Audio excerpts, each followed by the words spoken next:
Boosie Badass, welcome back to VladTV. What up, Vlad? Hey man, our last one was a certified classic. Yeah, everybody talking about it, bro. I got a lot of response from it. Oh, I mean, it was a huge response. It was actually one of our biggest interviews last year. I'm a big guy. That's what it is. Yeah. Well, before we get into the rest of that, first of all, I just want to thank you for putting out a song named VladTV. Yeah, right. The interview was so big, man. They was like, a lot of my fans made me do that record. They was like, man, you got to do that record about that VladTV interview, man. You killed that interview. I was like, man, he was just asking questions. I was just giving answers, you know. Yeah, man. When I saw that song, I said, oh, shit, we just got immortalized in a Boosie song. I mean, like, who gets that? You know, I mean, we didn't just get a Boosie, like, you know, mentioned in the song. The actual title of the song was called VladTV. Right. That's what's up, man. I appreciate it from the bottom of my heart, man. I was honored. So, in terms of that VladTV interview, I think the one thing that really connected with a lot of people, and I talked to a lot of rappers like Go Yayo or Rico Reckless, and they all tell me that Hypnotized with Hatred line really connected with them. He said like all their friends would hit him up and say, hey man, this is about you right here. You got to listen to this. Right. Why do you think that is? Because a lot of rappers know that feeling of being hypnotized with hatred. You know, it's like I said, it's when people build a deep hate for you by your notoriety. You know, they build a deep hate for you by hearing your name too much, hearing your music too much. And that goes within the rapper who takes off, you know, the people around them, the negative people get hypnotized with hatred. That's why all the rappers and, you know, they was able to feel that. They was able to feel those words about leaving they city and things like that. Because it was real, man, you know. People get hypnotized with hatred so easy, and it can lead to all kind of, you know, crazy things, man. Well, yeah, I mean, you talked about how you had a conversation with Kodak Black, and you told him that he was getting too much trouble in Florida and he should leave. Right. Talk about that conversation a little bit. I had went and recorded with Kodak. I did that record we got together. It's doing real good. I did that record with him. Matter of fact, I did like 2 or 3 records with him. And I sit down and talk to him, and I just was basically telling him, man, if I was you, I'd get from Florida, man. You know, you young coming up, you already in a little trouble. I was just trying to tell him, get from Florida. But, you know, from talking to him, Kodak, just like I was when I was younger, like, I ain't going nowhere. Ain't nobody making me go nowhere. You know, I'm finna put on for the hood. I'm finna stay across the track. So, you know, he's like, I'm 1800 block, you know. I felt him, bro. You know, like, I was telling him one thing, but at the same time, I was feeling him at the same time. Because he was like, you know, like, I'm a stand-up G, you know. So I feel him at the same time, but I just feel like he should have moved, bro, because, you know, once you get to a certain level, you ain't that same guy who off that corner no more. You ain't that same guy across the track. You ain't that same guy off 1800 block. You know, you the same guy inside your heart, but the people, the world don't look at you like that no more. So it's different consequences for you. So I would just basically tell him he need to get from out there, you know? Yeah, I mean, because right now, Kodak is that dude right now in terms of that new, young, Right. You know, a rapper from a certain type of environment that connects with a certain type of audience. In terms of new rappers, he's that dude right now. And it seemed like almost every other day you see him getting into some sort of issue here or there, which just seems like him being a target. Like most recently, it was like some 34-year-old stripper said that he was too rough with her and now she wants to press charges or something. You know what I'm saying? That wouldn't have happened 2-3 years ago. Right. He's a target now, you know.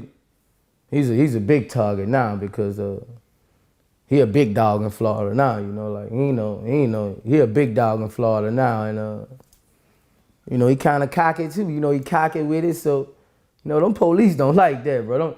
They don't like to be shit on. You know, they don't like to be shit on and their daughter singing your music. So I told him, but he a man. He gonna learn from his mistakes, and he gonna come out and do better. He got the music. He got everything going for him. He just gotta stay free. That's all he gotta do, and he's successful. Yeah. And he loses a lot of money in the process of Hell yeah, man. People don't know how much money you lose in jail. If I don't care who you is, you stay in jail 2-3 years, you're gonna be broke, bro. I don't give a fuck who you is. Niggas talk all this, woo. Besides you getting your sound exchange checks, nigga, you gonna be broke.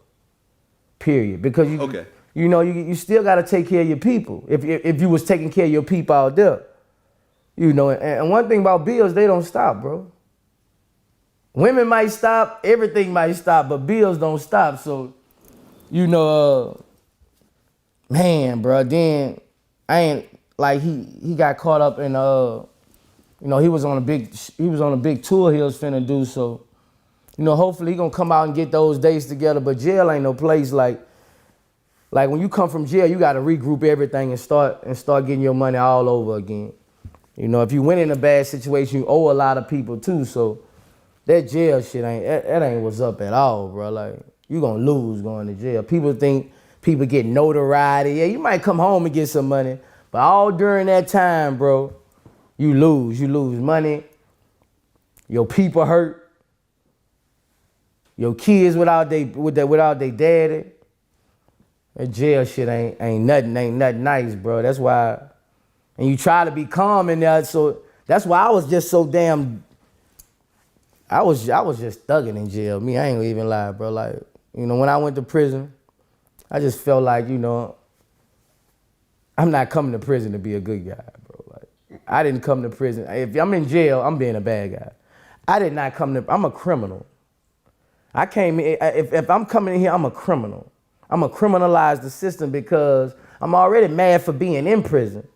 I didn't come here to be a straight A student in prison. I didn't come to stop doing drugs just because I went to prison. Hell no. I feel like you already took my freedom. I'm finna smoke weed. I'm finna, I was wild in prison, man, bro, because I was just frustrated. And you go through all that stuff. And, I was an asshole in prison. I spit on guards, man. I just was lost, man. I just was angry and I took it out on a lot of people, bro. And I was just, prison, you adapt to being an animal like the people around you. You got people fat mouthing, when you're in a cell. And soon you become that same person. I became that same person as the other people. I was heating up shit, throwing feces on people, all kind of shit. I kept it's whatever. That's how it is when you go to prison, bro, especially the big house. We ain't talking about no county, man. I mean, when you went in, you had murders on you. Right. So was there a certain degree of, I may never come home, so fuck it, I'm just gonna wild the fuck out? Nah, I always figured I was coming home. I had those thoughts that I wasn't coming home too by all the media publicity. I was like, I just hope they don't convict me on being Boosie. But I knew, they had nothing on me. I knew the crime was, the charge and all that was some bogus shit. But, I was worried about couldn't get convicted on my lifestyle that I lived. But, I was on some serious shit. I knew I was on some serious shit. But in jail, I'm just me. Like, in jail, you got to make the best out of the worst situation. If you round that motherfucker frowned up all day, mad about you gonna lose your mind. If you worry about you gonna lose your mind. So even the guards, even when I was on death row, one guard told me, you was a stupid motherfucker. You facing death penalty, you round these motherfuckers smiling every day, cracking jokes, woo. Cause I never let them see me hurt, man. I'm not, you already got me down, I'm not finna let you see me hurt. So basically I just like, I fuck with the guards, they get mad when I smile and, cause they won't see you down, they don't like to see you, when they see you smiling and you going through all this, they be like, is he crazy, like, Nah, I'm just a strong motherfucker. I'm playing even if when I do hurt, you won't see me. You know. Well, see, you were actually on death row. I never knew that. I mean, I knew that you had those charges, but I didn't know they actually put you on death row. I thought that was after you got convicted. Yeah, they put me on. I was on death row for 3.5 years. 3 and 4 months. In Louisiana, if you fight in the death penalty, they can send you to death row. So when you're on death row, are you able to congregate with the other death row inmates? Do they let you into like a private yard or something, or is it complete isolation? Now it's complete isolation. It's 12 cells on the tier, every one person in a cell. We come out 45 minutes a day on the hallway. You come on the hallway, you talk to everybody. When we go in the yard, we're not allowed to go in the yard together. We chained up and we go into different cages. So there's a lot of isolation, but you interact with people when you're on the hallway. Not at visit, we visit all alone too. We can't visit with nobody. Things like that, but it's mostly isolation. But you contact, when you get on the hallway, you can contact with people, dap people up, go to cell, talk to your people. One of the things about prison that I think a lot of people don't realize is that you actually went through and you had the money to pay for lawyers. We talked about it last time, how you spent hundreds of thousands on lawyers. Right. If you didn't have that, this would be a prison interview right now. I'm not gonna put all my faith in the lawyers, but you know, I had a fucking hell of a Johnny Cochran. But right. You had a dream I'll team. say it was God, man. Right. Cause God can pull you over through lawyers and all that shit. So I say it was God. But I did have I had some hell of a lawyers. Yeah. Shout out to my lawyers too. But here's the reality of the court system. 90% of the cases end up getting pleaded out. Right. Meaning that they never go to trial. Right. And you have these situations where, let's say, you know, a lot of times the person didn't do it, but when they tell them you face in 20, 30 years, but plea out to this 1 year and it'll all be over. Right. Most people, logically, even if they didn't do it, they're going to take that 1 year because they don't want to risk that 20 years. Right. I would too. I have done it. Oh, you've done that before? Yeah. I got when I was in prison, that's why I'm on parole now. When I was in prison, I had a contraband charge of bringing cocaine and drugs into prison, and I took a plea deal so I wouldn't get like 3 strikes. I took a plea deal and took 8 years, and I took the plea deal so my old lady can walk. So you know, when they put stuff in front of you, you got to think like, you know, I had to think like, you know, do I want my kid's mama in prison? You know, do I want to go try to fight these people on these drug charges and still got to go for murder? You know, so I was basically like, let me go and get these, let me go and take these 8 years, or I come home 2.5 year paper, 3 year paper. But, you know, that's minor. This murder is the real thing. So I wanted to do that, and I ain't no type of dude who stick nobody out, bro, you know, if I brought him into the equation. So I took the lick so my baby mama and them could walk. And, you know, I just stood up, you know, I just stood up. Well, I mean, how do you feel about a system, though, where you end up not really getting your chance in court, really, when you didn't do it because it's set up in such a way? No, I did it. it. Taking these years. No, I did. I brought drugs into prison, hella drugs. Well, okay, no, I'm talking about, okay, that's your situation. Yeah. But what about the situation, like, for example, I don't know if you remember it's called the Central Park 5. It was these 5 teenagers that were accused of raping this white woman, and they ended up all taking plea deals. They all went to prison, and then years later, it was found out, you know, through DNA evidence that they didn't even do it. All of them got released, but they all took these deals because they're facing 20, 30 years. So they all took it. They're all scared. They're from the Bronx. They don't have lawyers. They don't have money. You know, we're actually going to interview one of them, 2 of them, you know, in the next week or 2. But that's what happens way too many times. Yeah, the system just want convictions. Yeah. You know, the system just want convictions. You know, that's why they fight so hard to keep. That's why they was so mad with Obama for releasing all these prisoners on these 3 strikes laws. Because all they want is convictions. You know, I was in prison with dudes. Man, I was in prison with a guy who got 30 years for stealing the lawnmower. What? No, he got a life sentence. He been down 30 years for stealing the lawnmower. No, this other guy, Timmy Jackson. Jackson got life in prison. He been in prison 21 years in Angola for his 3rd strike. A woman walked out the pawn shop in New Orleans and dropped her bracelet that she bought. He came in behind her, picked the bracelet up off the ground, and put it in his pocket. He got life in prison, 3rd strike, stolen property. Right. I mean, you have Khalif Browder. You know about his story, Rikers Island? Yeah, I was watching something on that last night. He hung himself, right? Right. He got put in Rikers for stealing a book bag. And it was awaiting trial.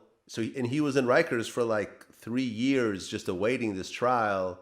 He was in solitary a large portion of that time. He got out and ended up killing himself. He said that Rikers just destroyed him. And stealing a book bag. Crazy, man. It's crazy, bro. They got the system is designed to destroy us, man. That's what people don't understand, especially in Louisiana, man. Like, if you look at the movie Life with Martin Lawrence and Eddie Murphy, that's what it is in Louisiana. People think that shit is old. Nah, they still have a chain gang in Louisiana. Every day they wake up and they go on the field and they walk over 18 miles, 10 miles, picking vegetables, all this. They come back with their hands bruised up, everything. Some of them died of heat strokes out there. The chain gang, yeah. Tied to each other, walking miles with the people on the horse behind them with the guns. Yeah, like, you know, like, it's real, like. Well, the Emancipation Proclamation outlawed slavery for everywhere except the prisons. In prisons, slavery is still considered legal. Right. And you could technically treat a prisoner the same way you treat a slave, with the same. Yeah, right. That's what they do. You know, you go walk, you pick all that stuff, and you know, but everybody has to have a job, and they give us 7 cents a day, man. You get 7 cents a day. You get 7 cents a day, 7 times 7 a week. That's what you get a day, and a honey bun 65 cents. So at the end of the week, you don't even have enough money for a honey bun. Yeah, man, it's crazy. It's crazy. I hope they change the system at some point. Yeah, they need to, man. They need some structure in there, bro, because it ain't no place you won't be at, man. It's crazy. So when we did our last interview, we talked about the gay community, and we talked about how you felt that gay images on television is harmful to children. Yeah.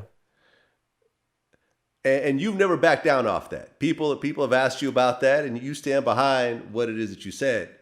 But then a few months ago, you actually saw gay cartoons on television. You commented on that.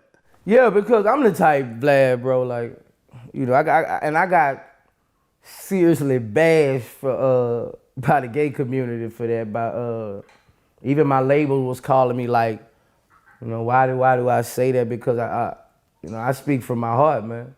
You know, nobody's not gonna make me talk no kind of way because I'm a man. Ain't nobody gonna make me change what I say because I'm a man. And like I say, I don't have problems with gay people. You know, I don't have problems with gay people at all. I have problems with they putting this gay stuff on these kids.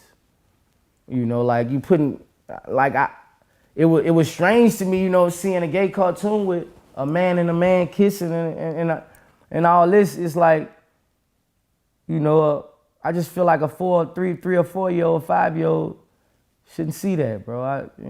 I just feel like, you know, they pushing it on these kids who not ready for this, man. I just feel like they pushing it on them and they dragging it on them. I don't have no problem with the gay community.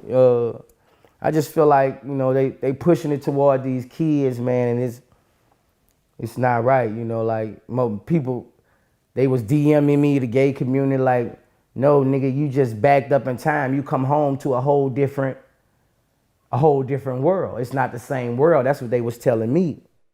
Huh. And I was like, I had to think on that, and I was like, damn, yeah, because I was used to seeing Power Rangers and the Smurfs and things like that. I mean, you talking about Power Rangers? There's actually a gay character in the new Power Rangers movie. She's a lesbian. I didn't know that. But this is the first time in a major action film where you've had a gay character. I didn't know this that. Is, this is $100 million film, special effects, and so forth. And there's a lesbian character in there. It's never been done before. Yeah, I didn't know that. Like, I'm just not with them putting that on kids that early, man. Like, I'm just not with that. I don't think, like, a lot of people might think that's cool, A lot of people in the world might think that's cool for gay cartoons, for their kids to watch gay cartoons, and I feel like if you letting your kids, if you cool with your kids watching gay cartoons, you don't mind. You it's like you're pushing them to be that way. If you letting them watch gay cartoons and things like that, but I just don't feel it's cool for children to do it. But at the same time, I don't have no problem with the gay community. Well, yeah, I mean, I don't have a problem with the gay community either. But it seems like right now you have a different type of environment. Like Beauty and the Beast, which was I think the biggest film this year so far, has a gay couple in there. There was a Coca-Cola commercial that was I think from South America. It was a Spanish language commercial, and it showed this pool boy with his shirt off, and then like the family is looking at him through the window, and there's like a sister and her gay brother, and they're both trying to run towards him to try to give him a Coke, and they're tripping over each other. But the brother is definitely gay. And it's been incorporated into culture in such a way that I haven't seen it before, where it's not even cartoons anymore. It's just media, period. Yeah. Like I guess it's a new day and age, man. It's a new day and age, but I'm gonna still have my say so. That's how I feel about the situation. They can try to make it look to me as if it's just how it is, but I'm still gonna have to say what I say about it. I'm not gonna change my opinion about it. How do you feel when the gay community compares their struggle to the struggles of blacks in America and the racial struggles? Because at one point, a black person, a white person couldn't kiss. Someone would get put in jail, or someone would get lynched over that. You know what I'm saying? Like, look at the Emmett Till situation where he got beaten to death over allegedly looking at a white woman, whistling at a white woman. Like, and they like to compare those two things. Like, what's your take on that? I don't think it's no take on that. I'm not gonna compare my race to gays. I'm not gonna compare my race to gays. I have experienced certain racial things by me coming up, as far as with cops and things like that. But I've never really received racial things from white people as a whole coming up. I've had more white people look out for me sometimes than black people, man. That's why I was like, when Wayne did his interview and they was talking about Black Lives Matter,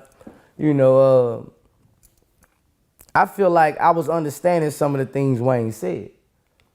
They have a white man will help you before some of these black guys will, especially polices.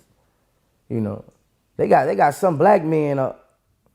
Man, these guys are so evil, man. And all my white fans love me. I love my white fans. Like, like my white fans ain't at my shows flipping me off and things like that, throwing hate stuff at me. They turning up. Like, every white fan I have, they hug me when they see me. Man, bro, I love my white fans, bro. So I never, I've been through it as far as with cops. I'm not gonna lie, I've been through a lot of racial things with cops, prosecutors, also things like that. But as far as the people, the people who are not after me like that, like, I got a lot of white people I got love for, man. It's crazy, you know. Well, I just interviewed this guy named Brother Polite. You know, he's a conscious black activist. And I think he broke it down pretty well. He said that I grew up being raised that the white man is the devil. And you know what? The white man is the devil in Brownsville as far as I'm concerned. And also in prison as far as I'm concerned. I wouldn't even disagree. The white man is the devil in prison. Surely not everybody, but I understand the conviction because of the relationship between black and white people when impoverished and white officers happen to deal with people lacking in resources day to day. The behavior patterns of people lacking in resources are only going to amount to them fighting amongst each other and fighting amongst people outside their race. But of course, crime would be perpetuated amongst the people of the same race within the confines of their own community. Yeah, it does make sense. It makes sense to me a lot because I never had no beef with no white boy. The white boy wasn't in my bushes trying to kill me. The white boy wasn't shooting up my car. You know what I'm saying? The white boy never made a rap song about me. You know, only my race did that to me. So I just can't agree with, you know, just a total racist thing. I'm not going to agree with that because, like I said, the white, you know, they went after me. Of course, they're going to discipline me when I get in trouble. You know, it's their job to discipline me. now, how many kids do you have now? Because I think you had one kid after we had I got 8 last time. Okay.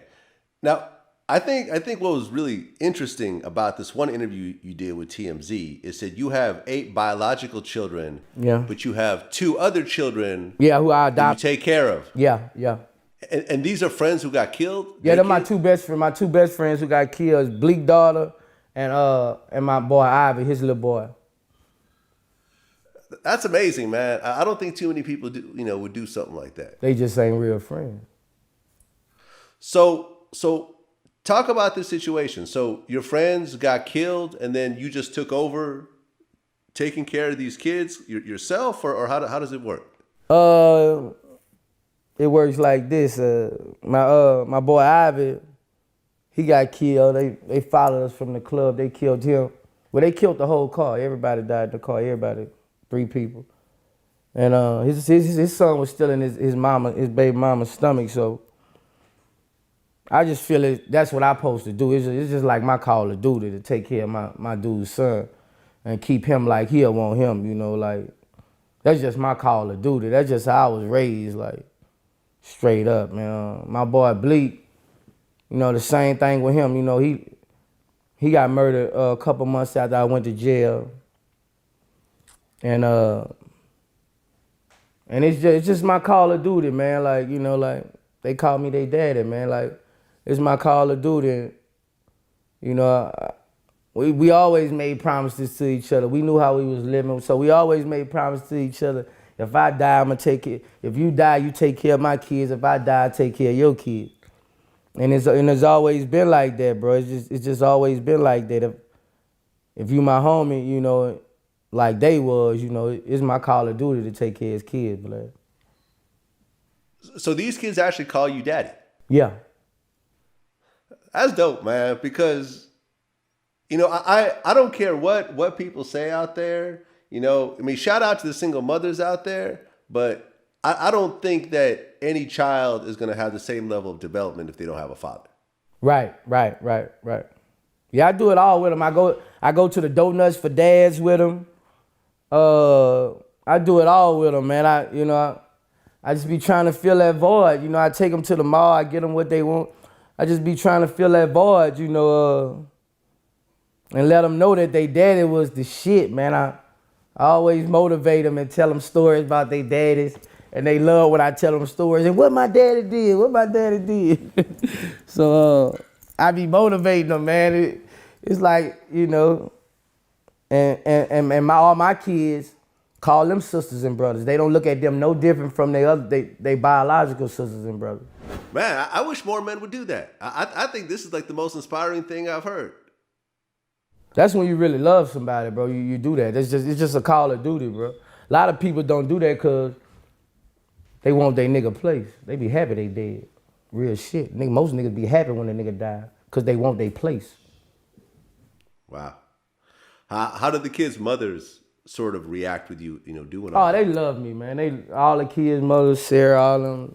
They got a deep respect for me, man. They always tell me, I wish they had more friends like you, bro. They always tell me things like that. They be like, can I just cook you some food or something? I be like, nah, I'm all right. But they always just tell me that they wish that they baby daddies had more friends like me, Yeah, man. That's incredible, man. That's incredible. And this is someone who already has 8 of his own kids. Right. Which makes it even that much more important. Right. Yeah, man. I love it. Do all your kids have a Boosie fade? All your male kids? Yeah. It's a must. It's a must. It's no other way. It's like you're not going to school. It's like you telling me you're not going to school. What? Hell no. It's one way. It's one haircut, and that's it. So if one of your kids came and you said, I want a Kodak Black haircut, with the dreads popping out, nah. They not gonna even do that. The first haircut, when they was 11 months, they get their first haircut, they forgot a Boosie fade. This is all they knew since they was, when they was 9 years old, I was talking to them. When they was 9 months, you ready for your Boosie fade? You ready for your Boosie fade? And they it's been in their head forever. And then, when they go to school, the girls, they be like, they acknowledge their haircut, so they really love it. They be like, ooh, daddy, they be talking about my haircut, saying I got a haircut. So, they always like their haircut. It's just a part of them, man. It's just a part of their swag. Okay, but this wasn't always called the Boosie fade. This haircut you got has been around, forever. Right. At what point did it become the Boosie fade? Because mine's a little different. It's not a flat top. It's not a ramp. You gotta look at it. It's shaped a certain way. The fade is not too high. It's in the middle. It's not low like a taper. So it's basically a Boosie fade. I really got like the swag and the thing from the Nino Brown look at New Jack City. First it used to be a little lower. But I fell off a motorbike when I was little, and I got a scratch in my head right here. So if I cut it low, you can see the scratch in the scab. So I had to grow it and make it, So that's how it happened. I can't cut it down because you'll see my scab in my head from the cut. So it's always been like this, and I started rapping about it at Boosie fade, and ever since then, it just took off like that. So how often do you need to get a haircut to maintain a Boosie fade? How long do you need not to get a haircut? Yeah, that's what I'm saying. Like, how often do you need to keep getting your hair relined up? Oh, I get my haircut 2 times a week, so that's like every 3 days. Every 3 days, okay. Yeah. And you actually went so far as to trademark the Boosie fade. Yeah, I had to trademark it just in case somebody tried to take it and put it in a movie, and, I got to get my Boosie fade credits, Because I heard that you would go around and you see barbershops advertise the Boosie fades? Yeah. And I don't sweat that. I'm not finna go in no barbershop and ask for no $10 cut or nothing like that. But if it was to go viral and somebody make millions, they gotta pay me, It's only 2 barbers know how to cut my hair, the guy who originated and the guy who cuts it now. It's not easy to cut at all. It's a task cutting it. You gotta blend it right. It's not easy as people think. And so many people be coming up to me at the concert like, no, motherfucker, that is not the Boosie fade. Motherfucker got a line in his head. They ain't fade him up. Motherfucker got a flat top. My hair is not that. No, hell no. I got my barber right now doing Boosie fade classes because people fucking up, man. They fucking my haircut up, man. Man, then they doing it to the little kids, man. Little 6-year-old. I'm in where I was, Alabama somewhere. Little mama bring her 6-year-old. Look, I got him the Boosie fade. Man, I wanted to say, shit, no, that ain't no damn Boosie fade. I just hugged him and say, man, you got that Boosie fade. But the barbers fucking it up, man. They don't know how to do it, bro. So you said something kind of interesting, and I think not everyone really got it, but you talked about how if you hang around someone that's getting money, your job is to help them get that money. Right. Because if you hang around 4 millionaires, you're going to be the 5th. Right. Because if you hanging around, Boosie, just any guys, big time guys, you hang around a P. Diddy, it's a privilege for you to hang around him, first of all. It is a privilege for you to be in his presence. So if you ain't bringing nothing to the table, why are you here for me?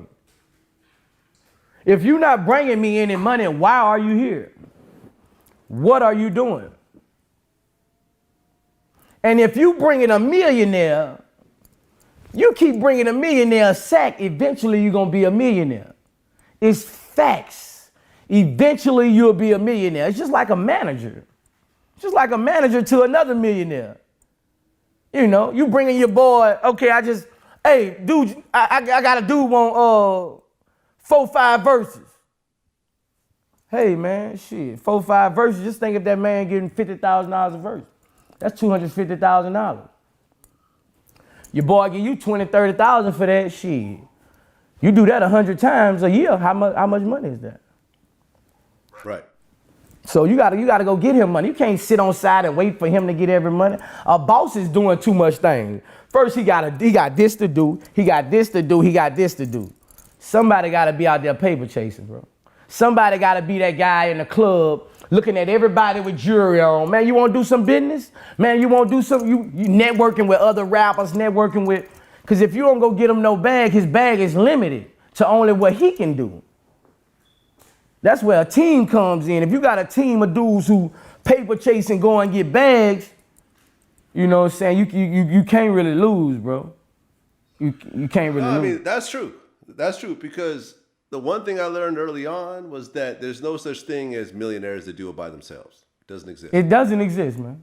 It doesn't matter. I mean, maybe if you're a painter, but even the painters got managers and, agents and stuff like that help set them up with clients. And you know what I'm saying? Like, no matter what it is you do, it's a group effort. It's a group effort, man. It's a team, man. Yeah. It's a team. If you don't have a team, your hustle is isolated, man. It's only what you can bring to the table. Most deals that come about, other people can go get those deals. You don't have to be the only one to go get those deals, man. You gotta have a team with people who can put on a suit and go talk to people. Everybody can't put on a suit and go talk to people and make them believe them. You gotta have those guys. You gotta have those guys to protect you from all this madness in the streets. You gotta have producers. You gotta have shooters. You can't shoot a video without a video, man. You gotta have video camera people, because people won't see you, follow you all day. You gotta have all this. You gotta have drivers. Who gonna drive you from place to place when you land? You gotta have an assistant. You can't book stuff all day. You gotta have an assistant. So if you think you can do it by yourself, you're in the wrong business, man. That's with anything. With drugs, you gotta have a team. That's just reality. If you think you can do it by yourself, you just can't, bro. You'll fall. Well, yeah. I mean, I tell people in a typical day, I have about 7 people in my house, doing various things. And the more money you make, the more people you have to have around you. And the more, exactly, and the better you have to get at managing this process. Because you look the wrong way, someone gonna steal from you, someone gonna do something. Right. Someone gonna do something under your name, and you gonna get blamed for it, even though someone else did it, because it's under your umbrella. It happens to me all the time. It happens to Boosie all the time. Somebody can like just happened in Virginia. Like, right. I never even made it to the concert. They had a shootout. Some kids got hit or whatever. Headlines: Boosie badass. violence, concerts brings tragedy, all this, you know, and it's not me, you know. It's you know, you can't blame me for other people's actions, you know, and that's where it comes in. So you gotta have your tight knit circle around you, and that's how I am. Like if you ain't making no, you can be family. I love the shit out of family, but if you ain't benefit me in no way, I'm looking to fire your motherfucking ass at any moment right now. I ain't lying. I'm looking for your first mistake to fire your damn ass and get your ass out of here and send you back to Baton Rouge so you can go back in that gutter and see how precious it is to be where you was. You know, you gotta wake people up sometimes. You gotta send people home and wake them up and be like, man, bro, in real life, man, I'm tripping. I was just in Hawaii. Now I'm back in the hood. You know, like, nah, that's what wake people up. Like, people gotta understand, like, even the people you love, if they ain't doing their job, bro, you gotta discipline them. If you don't discipline them, you know, if you don't discipline them, they'll never get better, and you'll never get them better. So I'ma discipline your ass. Like, if you tripping, I can trip. If you tripping, you know, you tripping, I'ma trip with you, you know. Here's one thing that I think is important when it comes to money, is that I feel it's easier to get money than keeping money. Yeah, money is easy. I said that in one of my money is easy to get but hard to keep. You know, that's why you gotta do things with your money. You know, that's what I learned. I don't care how much money you make. Eventually, if you're not doing something with it, you're gonna spend it. You're going to spend it unless you're going to just live a boring ass life and just sit in the house. Some people can do that, but not me. But you going to spend the money. That's why every chunk of money I get, I try to do things with it, you know. I'm buying land. I got 3 tax offices, man. If I get a chunk, I'm trying to invest it in something that I know can win. Wait, you have 3 tax offices? Yeah. So basically, what, like H&R Block, where people can go and get their taxes done? Yeah, you get my New America tax office. That's my tax office. I got 3 in Louisiana. Wow. Yeah, tax office. You know, it's crazy money. You know, and the kids love Boosie, so we get all the kids. You know. So that's, you know, you gotta have other revenue coming in besides music. That's what people don't understand. You're not gonna rap till you're 50. So, you know. I don't know though. These days, I mean, because Jay-Z pushing 50. Yeah, but everybody not Jay-Z. I only know one person that ain't there right now. Shit, so everybody ain't got that whole flow and that whole hustle to do that. Yeah. All the money to do that, to start on the break. Jay-Z came in the game paid, man. You know, so all he did is keep on doing this. He's a genius. He's a fucking genius. He know how to think, and he know how to make big power moves. A lot of people can't do that. A lot of people not from the area where you have the opportunity to do that.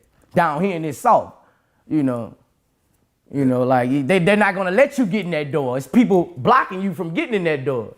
You know, Jay-Z on a whole nother level. Like, everybody can't do that. It's not gonna happen, bro. It's not gonna happen. Like, it's not gonna happen. Okay, so what about Boosie? Do you think Boosie gonna be rapping when he's 50?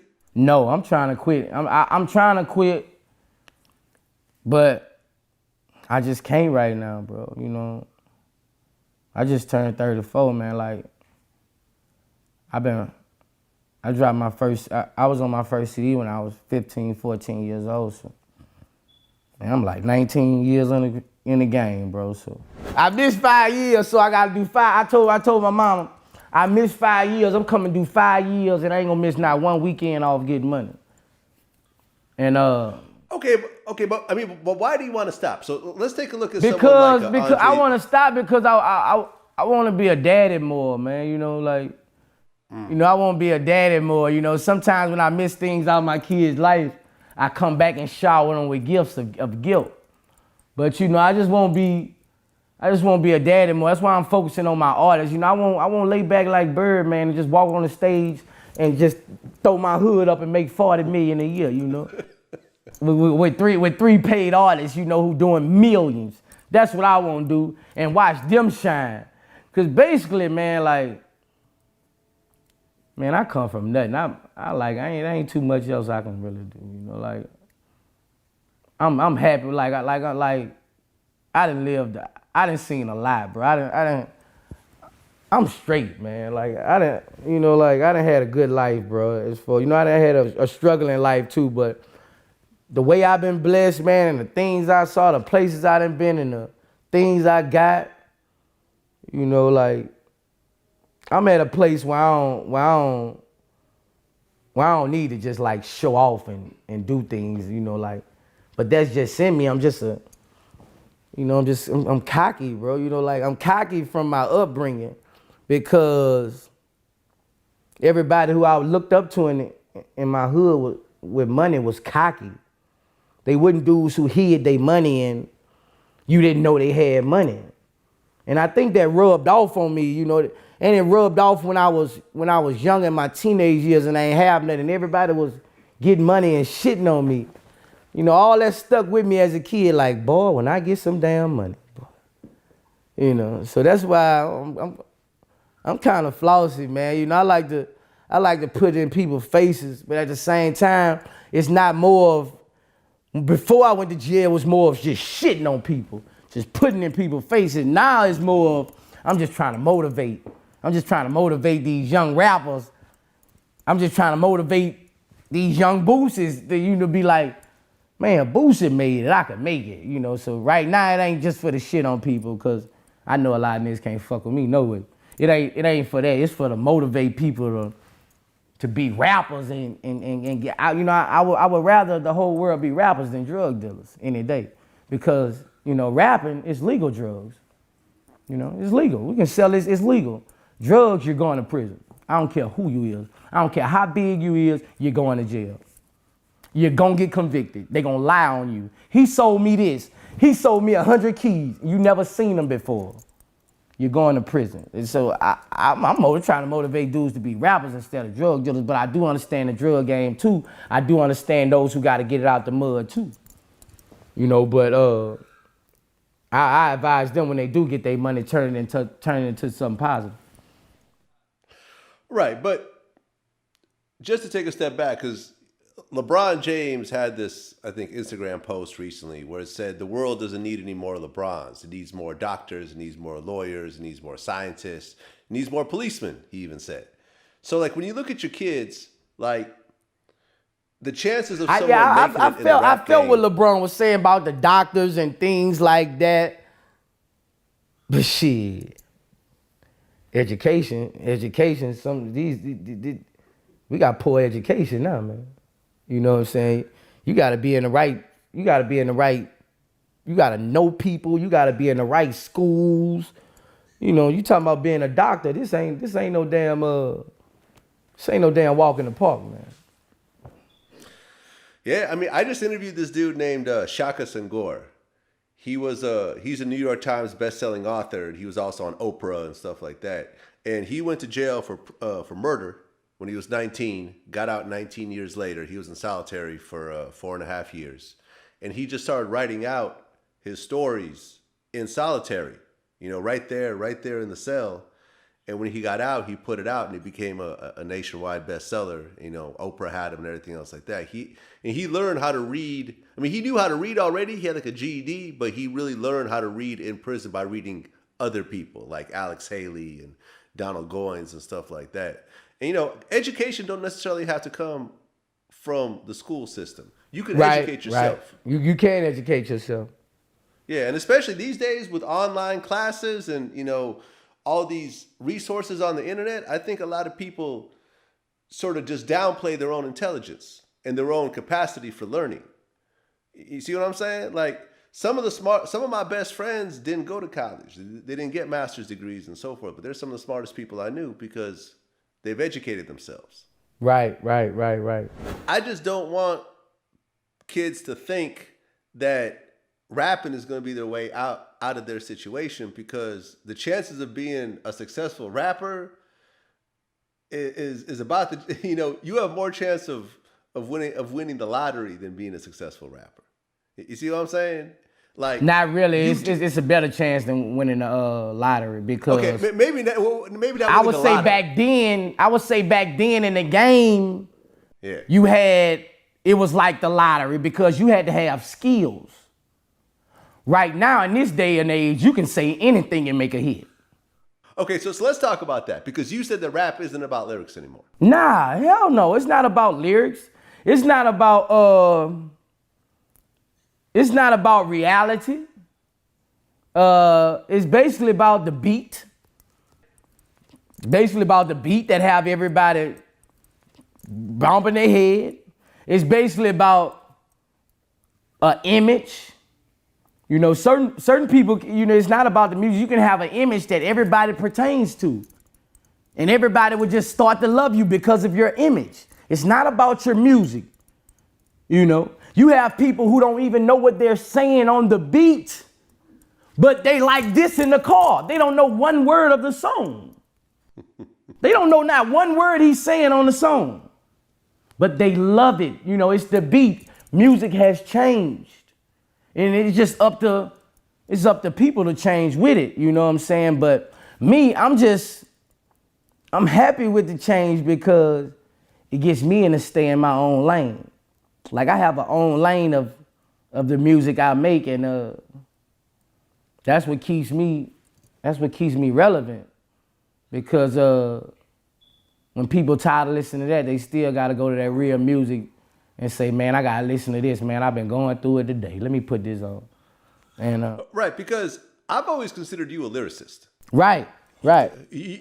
I have never considered Boosie a mumble rapper. Right. Me neither. Like you could tell, like I don't know your process because we haven't talked about it yet. Yeah. But it doesn't seem like you just go in there and just wing it and go on to the next Nah, song. most times I write it. You know, especially if it's a real song. Now I can go in there on the club song and just go in there and just say anything and go crazy, because that's what they do in the club. But most of my music, I gotta write it because I gotta reminisce. You know, when I'm making my music, I gotta reminisce. That's why I'm naming, my next album, bro. This is gonna be my biggest album to date. My next album, I'm naming it BooPac, man. BooPac. Yeah. Like Tupac. BooPac. People gonna get on you for this. Yeah, I know it's gonna be a big old thing, but it's in my heart, and that's what I want to do. I'm naming it BooPac. It's a double disc, 26 songs. Because I'm my generation Tupac. Like a lot of people didn't grow up on Tupac. A lot of people didn't grow up on Biggie. Those who love that kind of music grew up on me. That's one reason. Another reason is like the Pac music, it's forgot about now. That real music that touch you, that feel like he was brought into your household with you, like he was your cousin. That music is forgot about right now. When you buy that motherfucker, you listen to it, you're gonna be like, shit, this motherfucker touched me just like Tupac touched me, so I called Atlantic the other day. I told them we changing the album name. They like, what? What's the album name? BooPac. BooPac. Are you sure? BooPac. And my music gonna back it up. They need that real music. I got that music that I'm gonna describe it as that music that make you feel like you know somebody. I have fans like artists don't have fans like me that come up to me crying every concert, like you changed my life. You got me through this. You got me through this. And that's what Tupac did to me. Tupac motivated me to want rap. Like, I can tell my story. I used to listen to Tupac and be like, was this nigga in my bedroom? Like, was this nigga in the back seat with me? Was he in my family? And that's what I do to people. I touch people like that. And I'm just, everybody, you getting this. This is an exclusive for you, this BooPac. So Vlad, you got this exclusive. I know everybody gonna come at me about it, but time will tell, you know, if you respect it or not. You know, the older fans, the Tupac fans, they gon' yeah. But all I tell them is, you know, just give me a chance and listen to it. And you be the judge, you know, just give me a chance and listen to it. Yeah, man. Now, I mean, when you talk about writing, it seems like most of the new artists that I interview, almost all of them don't write. Yeah, everybody I recorded with, I never seen them write. Right. That's what I'm saying. Everybody, I'm talking about everybody I've recorded with. Only person I saw write was OT Genesis. Okay. I saw OT Genesis right. Oh, I saw Gotti right. Okay. Other than that, I ain't seen nobody right. Listen, I'm not a rapper, but as a hip hop fan and as someone that produces art in my own way, I feel that you kind of, you're not going to really get to your full potential if you just freestyle and everything. If you don't really take the time in your craft to do certain things, you're not going to accomplish the same type of thing. Like, you know, Tupac, you know, we just talked about Tupac. He used to write like crazy. Yeah, man, that's you got to. Hey, bro, it's just like when you hear a beat that's touching your soul, bro. How can you get up on there and just get the fans and just say anything? A beat that deep, how you gonna do that to the fans, man? You know, like that's what differs me from everybody.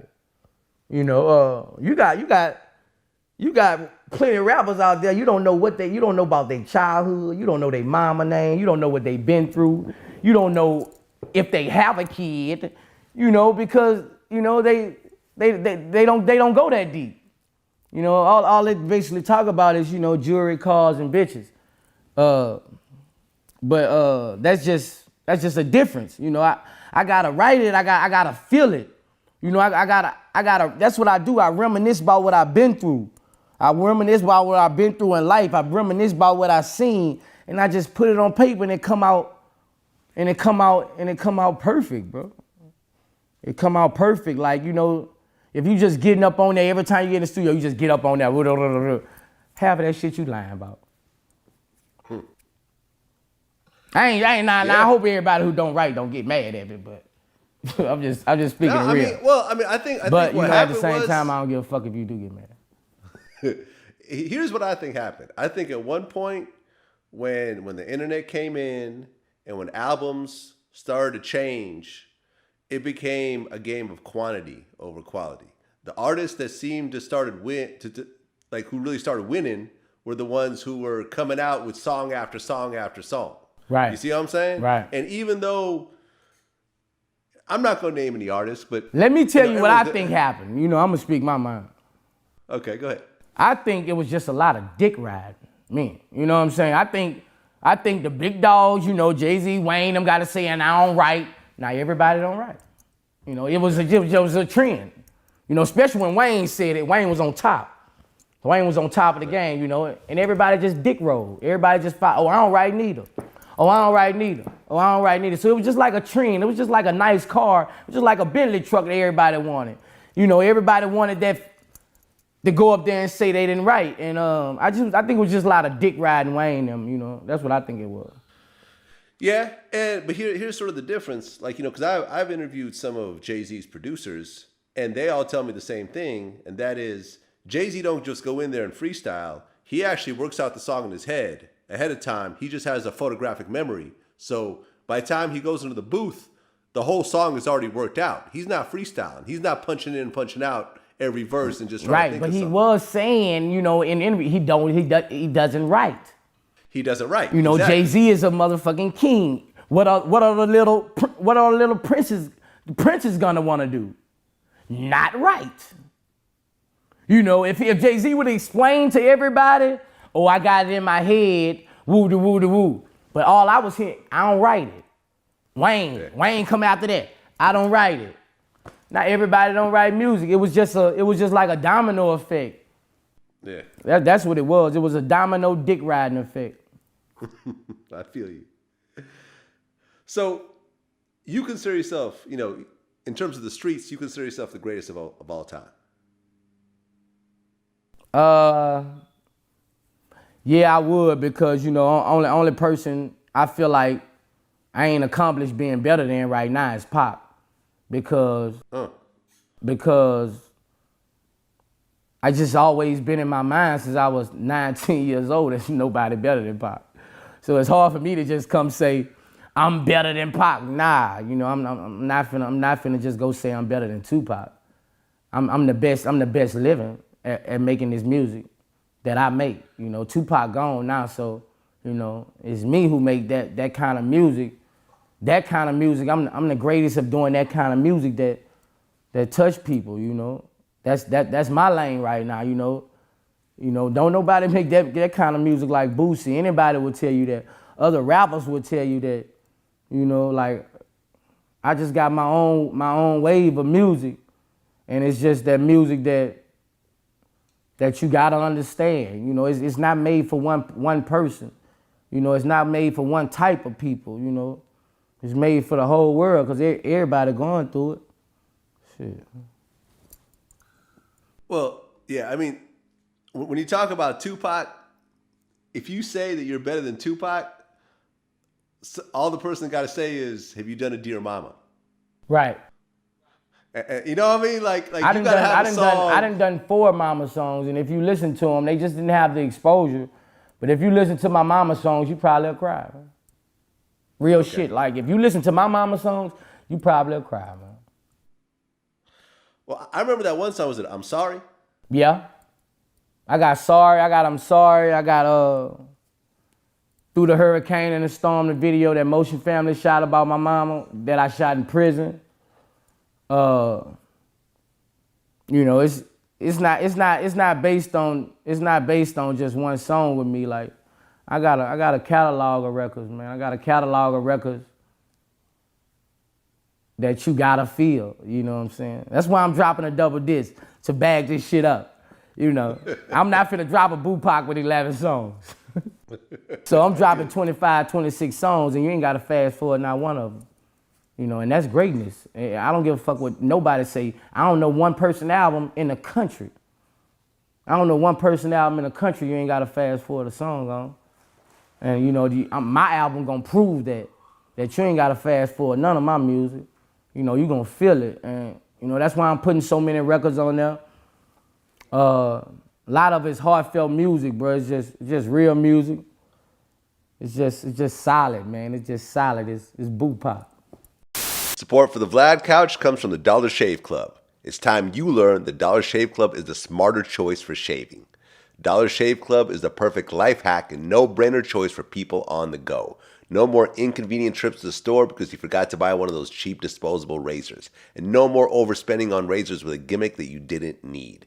When you use the Dollar Shave Club Executive Razor with their Dr. Carver's shave butter, the blade gently slides with such a smooth shave. The shave butter is transparent for a more precise shave and helps prevent ingrown hairs and fights razor bumps. You can make the smarter choice by joining Dollar Shave Club today. And for a limited time, new members get their first month of the Executive Razor with a tube of their Dr. Shave Butter for only $5 with free shipping. After that, razors are just a few bucks a month. That's a $15 value for only $5. In your first month box, you get an awesome weighty handle, a full cassette of 4 cartridges, and a tube of their shave butter. After that first month, replacement cartridges ship automatically at their regular price. There are no hidden fees and commitments. Cancel anytime you like. So get this exclusive offer at dollarshaveclub.com/Vlad. That's dollarshaveclub.com/VLAD. One of the things you touched about, which I think is kind of important, is you said everybody promotes rap beef until somebody ends up dead. Right. The same people who get overexcited about the rap beef is the same motherfuckers that go and say that's fucked up when that happened to them. Right. Why did this happen to him? And I posted that. I got over 3,000 comments about that backlash. But once again, I speak my mind. I will post it again. Stop playing because everybody not playing. And the fans was like, you should tell the rappers that. I was like, I'm telling them that by posting this. And I'm also telling you, if all the world, when people did rap beef, if all the world said, man, that's fake. That's bullshit. You talking about somebody, that's pussy. If people start saying that, you know how much rap beef you will see? Because most of them doing it for attention. If it was a moniker to be bad rap, if you talking about somebody, if it was a moniker to be bad rap, people wouldn't do it. People wouldn't take that chance in their career. Because they not going trying to kill them, no way. You know, most people doing it for attention. And when you do it for attention, you know, and it's crazy, bro, because when one of them died, bro, you know what everybody gonna say? You wrong. You pussy. You shouldn't have did that. But this man just talked about you and stopped your career. You know, you was a street dude. He just stopped your career. He stopped you from doing shows. He stopped you from making money. He stopped all this from words. He stopped all this from going at you. And you don't feel you're supposed to do him something and he just ruined your damn life? You know, it's how you want to look at it, you know. I'm not rapping about nobody, bro, because that's not right, rapping about somebody's family who they love, bro. Rapping about somebody, you know, like, you know, you don't do that, bro. Like, I was telling people, people getting mad at me in my DMs, like, they say, that's how you do it, woo-de-woo-de-woo. That's how, well, I didn't come up in New York City. You know, we didn't rap against each other on the subways, battle rap. We didn't do that. If we came in the hood and rapped, we rapped about what was going on in the hood. If you said something about somebody's mama or how they look in the hood, you gonna punch in your shit while you rapping. You know, so I didn't come up on the subways rapping against everybody, woo-de-woo. The beefs in Louisiana, people got killed about it. The rap beefs in Louisiana, people died. You know, we didn't come up on the subways rapping, you got a blue hat on, your shoes. No. We came up rapping what we were seeing. If you rapped about somebody face to face, it was a fight. It was beef. You know, and that's what I don't understand that, bro. People promote that kind of stuff, and then when something happens, they switch and they turn on you. You know, they gonna switch and they turn on you, but you know, I don't promote rap beef. Anybody got rap beef, I suggest they just kill it, man. Just get money, man. You'll make way more money being together, bro.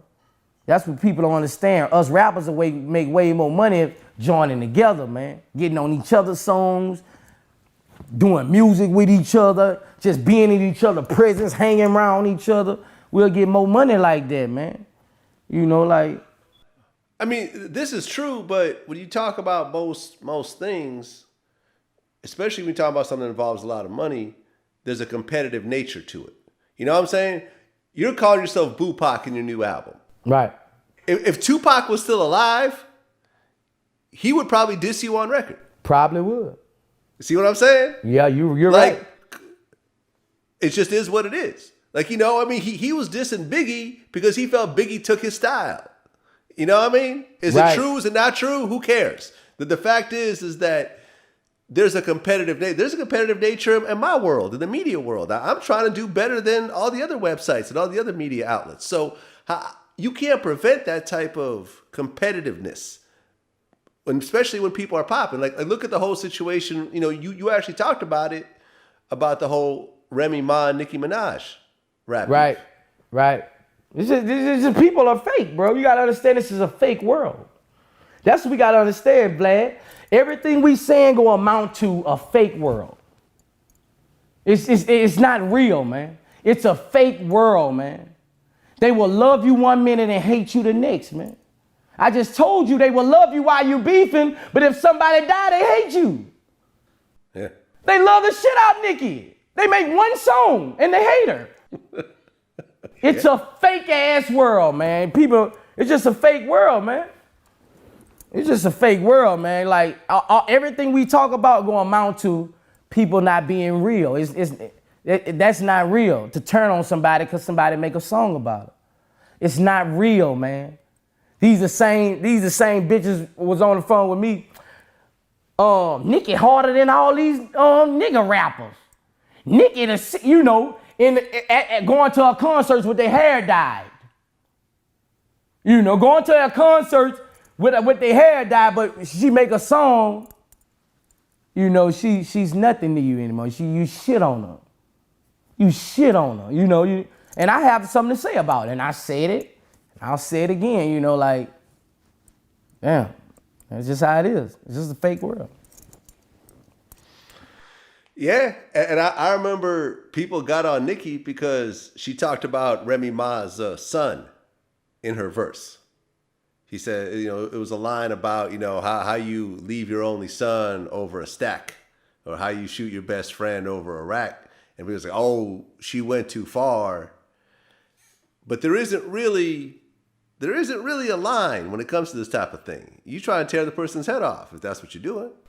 Right. I'm just not with that, bro. Like, I'm not with all that, bro. Like, I'm not with that.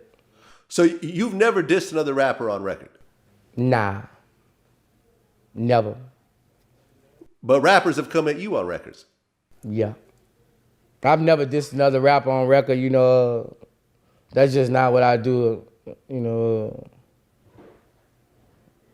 People diss me, but, you know, I don't diss back.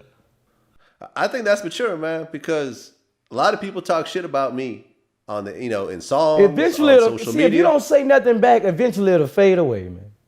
Right. You know, that's what they want, a response. You know, they want fame. So I've never been the type to rap back when dudes diss me, you know, because you know, that's a waste of time, bro. You know, like, I'm not with that, bro. Like, I ain't with it, Vlad. Here's what I suggest to everyone around. This is what I do. It's not like you can't just turn off your emotions. When you see something, someone coming at you, you're going to feel some type of way. Talk to the people around you. Talk to your woman. Talk to your friend. Talk to your partner. Talk to your employee. Have a conversation with that person about how you feel. And afterwards, I guarantee you're not going to feel the same type of way. Right. Don't go to social media to express how you feel. That's what I don't understand with these guys, bro. Like, this is an industry, bro. This is an industry. And this is how the industry is. I know this from being in the industry. In less than 30 minutes, you can contact any rapper in the country, man. I don't give a damn through promoters, through Live Nation, through anybody. You can contact any rapper in the country in less than 40 minutes. And you can talk to him, man. You can talk to him, man to man, man. But for you to go on Breakfast Club, what they be doing, for you to go and talk about all this stuff and all, that ain't no real shit to Boosie badass, dog. All you gotta do is call that man. Man, what's up, man? I don't like what you did, woo-da-woo-da-woo-da-woo. I don't like that, bro. You know, like, this shit could be a man talk. This shit ain't gotta go to no internet. That's how everything gets stirred up, and that's how the hatred come involved. Man, you got this man number, man. You can call him. Y'all, you got a problem with something he did, something he said, you can call him, man. You ain't gotta go on there. You ain't gotta go on no internet. You can call him, man. This shit can get settled out way before that, bro. Like, that's what I don't be understanding, bro. Like, why you couldn't call him, bro? That's my question for everybody who go on the internet and tap that shit up, bro. Like, why you couldn't call him, man? Well, I'll tell you this. Damn near every Chicago rapper that I've interviewed have all said the same thing, and that is social media has gotten more people killed than anything else.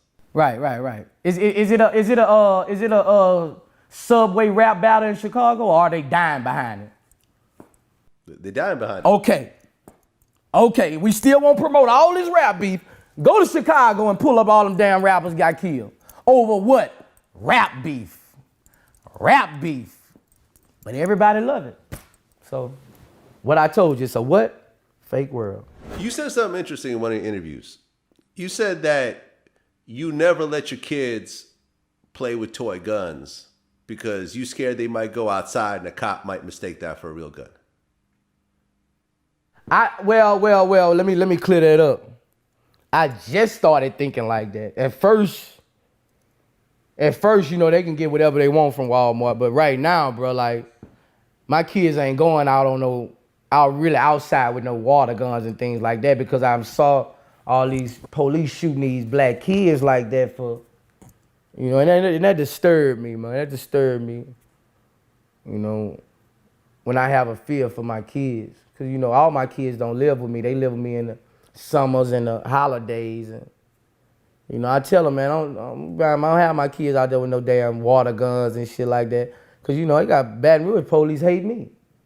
You know, they know them my sons when they look at them. They might, anything, you know, anything might happen. So it's a crazy world out here, you know, like if you flash a gun, bro, then these guns look so real now, man. They got, man, bro, I was in the hood a couple months back, and man, I swear to God, a little kid had a BB gun, man. That gun looked so real, man. Like, you know, if you pull that out by police, they gonna shoot you, bro. Like, you know. Yeah, I think that's sad, man. To the point where you can't shop for your kids in the toy section like everyone else does, because there might be serious consequences to that toy. Right, exactly. You know, I mean, you've also said that you don't think there'll ever be peace with the cops. Hell no, it's not gonna be peace with cops because it's too far gone now, bro. It probably would have been peace before they had the cell phones out with all the cameras. But now, you know, they've been busted. They've been busted clearly killing people on camera. You can't lie anymore. It's not my word. It's camera they're being busted on. So those people who didn't watch that then developed a deeper hate. You know, the community always was, the black community, even the Mexican community, always was different, always was distant from the police. But these last 5 years has put a hole in it to where it'll never be peace. It's too many dead, man. It's too many people dead, and it's too many officers who done walked. It's not that they killing them, they're getting away with it. So this'll never heal. You know, it'll never heal with what we got going on with the police. I don't give a damn what they say, it will never heal. You know, it will never heal. They got you know, got a lot of people got payback in their mind for police, you know. They got a lot of people, you know, and they gonna stop them from solving crimes, you know, but the shit they did is really gonna stop them from solving crime. Because people ain't talking to you. People don't want to talk to y'all, you know. How you gonna talk to somebody that killed your nephew? And when I'm saying like that killed your nephew, how we look at it is if one cop do it, we take it on all the cops. And that's not how it's supposed to be, because they got some good cops. But I'm telling you how we look at it in the community. If one cop did it, when he passed down, the next one passed down the street, he just as, we look at him as he worse than him. You know, it's just, they ain't because they got some good cops, but that's how it is. That's how people think, you know. It's all a game, you know, like it's all a game. That's how cops is. You know, cops, even if they know they did wrong, if a cop with his best friend and he kills somebody, a cop is gonna take that cop side. Even if he killed him wrong, he's gonna take that cop side. That's his brother, man. That's his brother. That's just like my brother. I'm taking my brother's side. Right. If one of your kids, male or female, told you that they want to be a cop, what would you tell them? I ain't even ready for that question. Man, my son told me, hey, it's not, know why I know it would happen? Because all my sons hate the police. Okay. Okay, hold on a second. Why do your sons all hate the police? They witnessed secondhand what the police have done to me. They done been in cars with me getting pulled over, harassed. I lean them that way also. I'm gonna keep it real. I lean them that way also. You know, you don't talk to police. They ask you your name, you don't know. You know, that's how my dad raised me. My dad raised me to hate a cop. You know, my dad, you know, I saw my dad go to jail twice. You know, I saw him beat my dad for pissing on side of damn washer mat and took him to jail in front of me. You know, my dad always trained me to hate the cops. You know, I've been dealing with cops since I was 9 years old. You know, a cop harassed me. I used to get money off a cop till I was 18 years old. A cop harassed me, said I busted his window out when I was 9 years old. He came, jumped out the car, gave me a wedgie. I went to the hospital. I used to get money since I was 18 off. Like I've been having a hatred for cops. Like, you know, it's like breaded in me. And it's just breaded in my sons too. We don't talk to cops. Like, you know, my son was in Walmart one day. This shit crazy. Man, we was in Walmart. And the cop told my son, what's up, little man? What's your name, man? You got a little swag on you, man. You got your nice little clothes on. He said, I can't tell you my name. I don't talk to police. And walked off, you know. The police was just looking like, is he 6 years old? Shit, like, it's just how it is. Like, you know, like, I don't feel a cop can help me in no way, man. In no way? Nah, I feel like cops can't help me. I feel like cops just can't help me. I'm just torn, man. When you torn between something, you know, I done had cops do it all to me, man. Man, one time they pulled me over, took $7,500 out of my pocket and just threw it all over the interstate. Money flew everywhere and told me I can go, you know. Cut my bended back seats up, you know. I've been through it all with cops, you know. Cops been after my family for years, just pinning. Cops done pinned 3, 4, 5 murder charges on me and my cousins. You know, like bogus shit. Like, you know, they know we don't like them and they don't like us. And you know, it's just, you know, and it's not. It's just I just torn with cops since I was a kid, man, and I'm like that as an adult too. You know, as a teenager it didn't get no better. As an adult it got worse. You know. Well, but here's the difference though, right?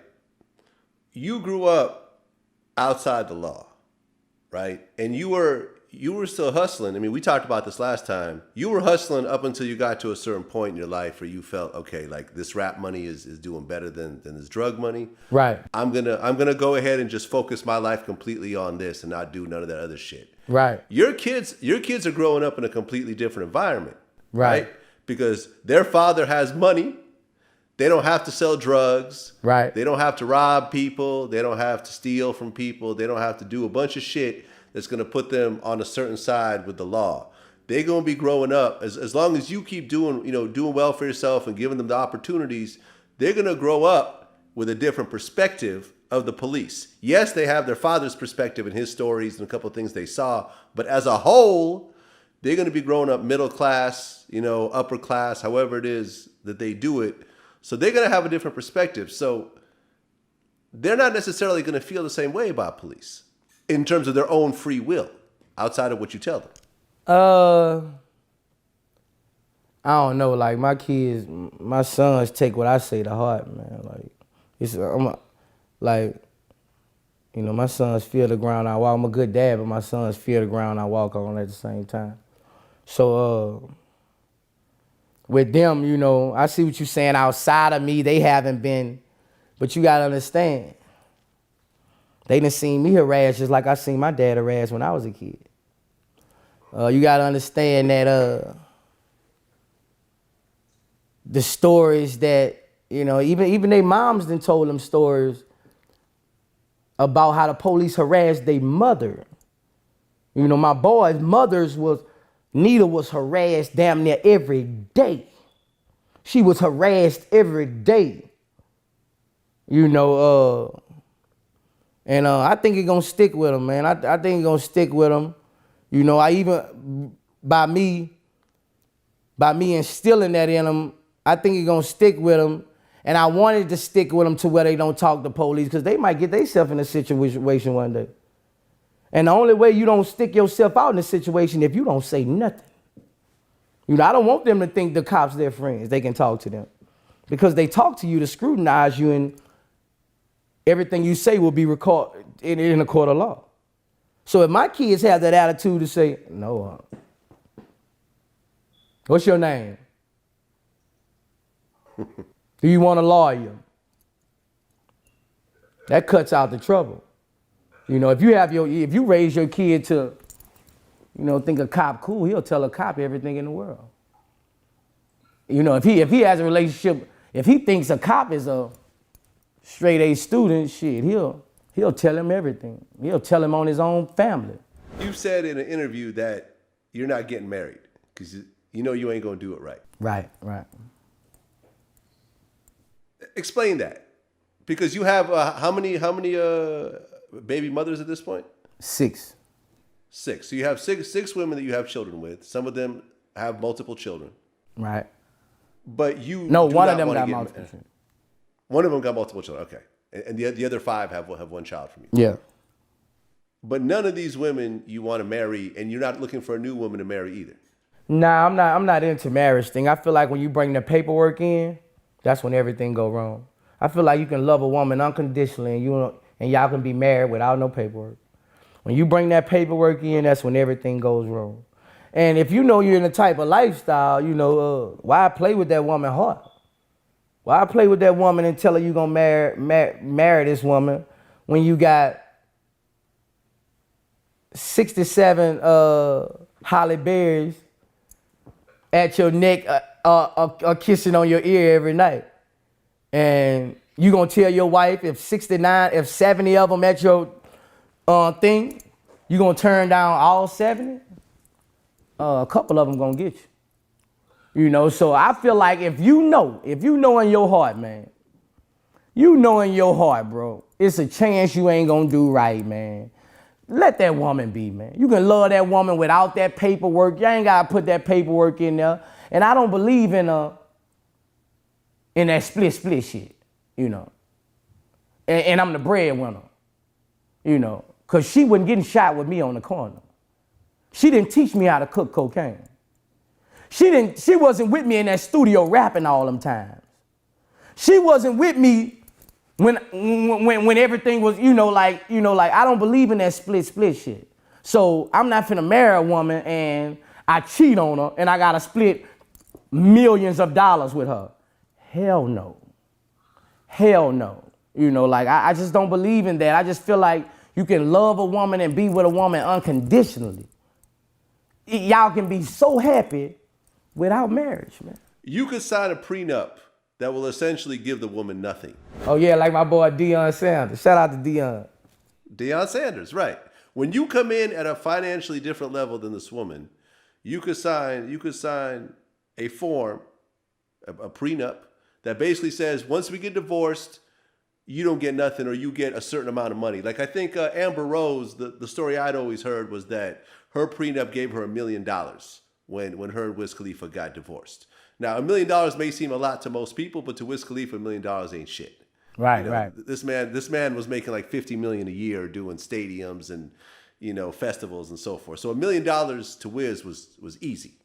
Now, child support doesn't get included in that, but child support isn't part of marriage anyways. You're going to pay child support whether you're married or not. Right. So number one, you could do a prenup. Yeah, you can do a prenup, but why you got to go all through that when you can just be happy and living together? You ain't have you skipping. Why does it have to be marriage? Is it a traditional thing that everybody has to abide by? I don't understand it. And okay. The marriage divorce rate? But you could, okay, well, but here's the second part. I'm going to address everything that you talked about. All right. Here's the second part. We're going to have a third part as well. But the second part is you talking about, why do I need paperwork? Why do I need to do this? The reality, when you look at older couples, people that have been together for a long time, right, they'll all tell you that a marriage is a business. And that person's wife and that person's husband is their partner. And I don't care how close your friends are, your business partners or whatever, no one's going to be by your side and is going to be a true partner and tell you the truth like your husband or your wife. So you saying nobody's not going to tell you none of it, keep it all the way 100 until you married?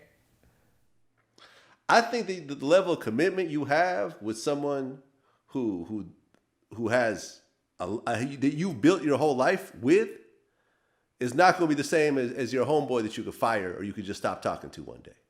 Oh, okay. See what I'm saying? Because Yeah, they're always going to be I see scared. what you're saying. I'm just against it, bro. I'm just like. And I'll bring up one more thing, that when you look at the most successful people on this planet, I'm not talking about rappers, I'm not talking about producers, I'm not talking about anyone that you and I personally know very well, the most successful billionaires, there is one thing in common with them, and they're almost all married. You're right about that, but it depends on the person who's getting married. You know, I'm not trying to sleep with one woman the rest of my life. Okay, and that's the last point I'm gonna. What, you gonna be a swinger? What the fuck we gonna swing? What, like I'm not trying to be sleep with no damn woman until I'm 65. Then once I sleep with another woman, all my money gets split. I'm not with that. I'm not dapping that deal down. Shit no. Okay, what I'm gonna tell you is that when you have a woman who really understands you at a deep level, who really is down for you as a person, they're going to understand the type of person you are. They're going to understand the type of man that you are, and they're going to accept the fact that you right. Fuck other women. I feel you on that. I feel you on that, Vlad. That's why when you find a woman like that, you cannot lie to her. You got to keep it real with her. You got to keep it real with her. You can't tell her, that's how they get caught cheating. That's how they get, because they find some woman and they know that's that good woman. But they steady gonna lie to her. They gotta keep it real with her, man. They gotta keep it real, and you keep it real. You can't keep it real because it's over. A real woman who really down for you understand that a man is a man, and they're gonna have other women, and it ain't about the sex. It's about the partnership, and it's about the long. So you saying? So this what you saying, Vlad? You saying if a woman it's about the partnership, woo de woo. And she understand you, if you fuck somebody else, she ain't gonna divorce you. Correct. Shit, I ain't been seeing them. 100%. You get caught cheating, they been divorcing their ass. Now I do be respecting the women who go back to their man. Now I like that. See the girl who went back to their man, Waka Flocka old lady. See, I respect that. All these people leave him doing all this, and she go back to her man. Cause she know it's bigger than that, man. It's a home, it's a family. It's bigger than that, man. I respect women who take their men back after they cheat. That's who I respect. I like them women. You mean to tell me that if Bill Gates cheats on his wife, she gonna leave him? Oh, I don't think so. Hell no. I don't think so. You think that if Warren Buffett's wife found out that he had some pussy on one of his flights, that she gonna leave him? It ain't too many Warren Buffetts and it ain't too many Bill Gates. It's a lot of the others. It's not a lot of Bill Gates and it's not a lot of, and they will divorce you. You see what Michael Jordan's wife did?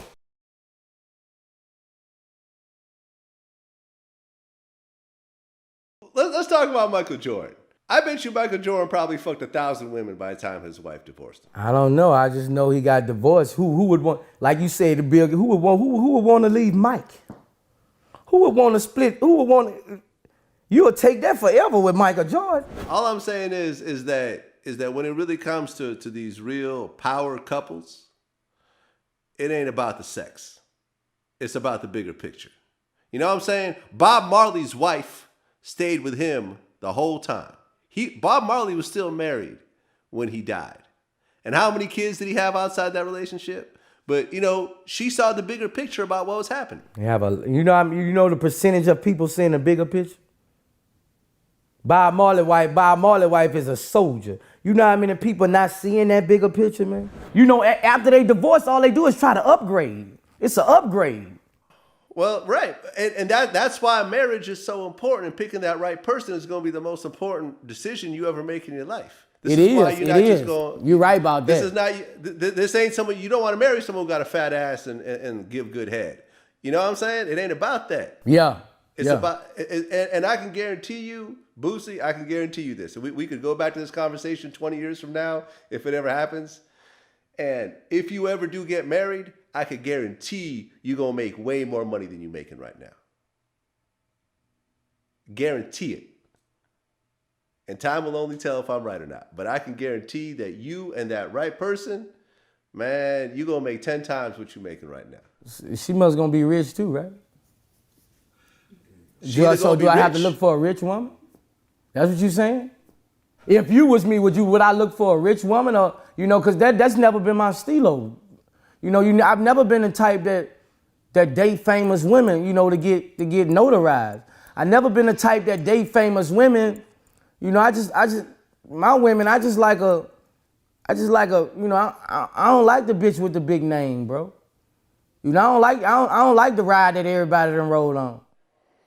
Right, but you talk about celebrities. I'm not talking about celebrities. There's women CEOs. There's women business. Right. But I'm saying, does she has to be successful for me to make more money? Yeah, she does. So I have to pick a certain type of wife. I'm good too now, Vlad. I can interview you too. Yeah, man. Of course. But I'm just saying, do I have to pick a certain type of woman why I can't pick the lady who just got out of college, with nothing but a dream and a good heart, who love my kids? Why does she has to be successful? That's what even my boys done told me, I done had my homies tell me, man, why you don't mess with the famous girls, woo and all that? It's like, I'm not going after just famous girl. Like, you want me to be a famous girl groupie? I'll knock your ass off if you swing my way, but, I'm not the type to just go after girls with money and things like that. That's just never been my stilo. I don't even expose the girls I don't even expose the girls who I done fuck who got names. All right, well, let me tell you something. Me and Swizz Beatz have been cool for a long time. I knew Swizz before he got with Alicia, right? Right. I could tell you that Swizz is so much more successful now after he got with Alicia. Who he got? It's not even. Who he got? Swizz Beatz got married to Alicia Keys. I know. Say it again. Right. Who he got? Alicia Keys. Okay. Alicia Keys. What is she? She's a millionaire without him. We're talking about somebody who is without Swizz Beatz. Yeah. If she leave him today, she's still a millionaire. She's a millionaire regardless. So right. Keep on going. I can tell you that the way people looked at Jay-Z before he got with Beyonce is a whole lot different than people look at Jay-Z now. Once he got with Beyonce, they became that power couple, and now that power family. Business people start looking at Jay differently. There's a reason why the NBA and the NFL push their players to marry so hard. You see what I'm saying? Yeah, it's a positive look. It's a positive look. I see what you're saying on that. It's a positive look, and it can open other doors. Correct. If you get a motherfucker like that with that kind of money, you gotta get somebody I just don't feel like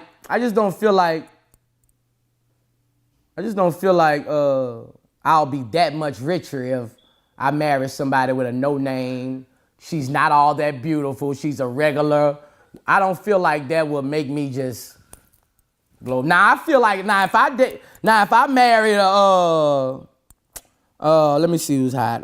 If I married a Riri, oh, I'm rich as shit. I marry Rihanna right now, I'm rich as shit. You know what I'm saying? Now you got another power couple. Now I can get in places that Jay-Z can get in and shit like that. Okay. But if I marry a regular face, no ass, regular heels, show her toes, I just don't see how that would shoot me to the top. Okay. I'm going to give you one last example, and you're not going to be able to deny this. All right, come with it. Ready for this? Come with it. Gucci and Keisha. Right. They're not married, but they're engaged. Right. I could guarantee you Gucci would not be where he is right now if it wasn't for Keisha K. You know why? Because Keisha a gangster. She's a soldier. She stood by him. That's why. Right. He left, she is a breadwinner. He left her a bag, she tripled the bag. She is a breadwinner. Keisha by herself, I will say this again, just like I said about Alicia, Keisha by herself will be a millionaire. She is a hustler. Right. So you can come anyone, send somebody else.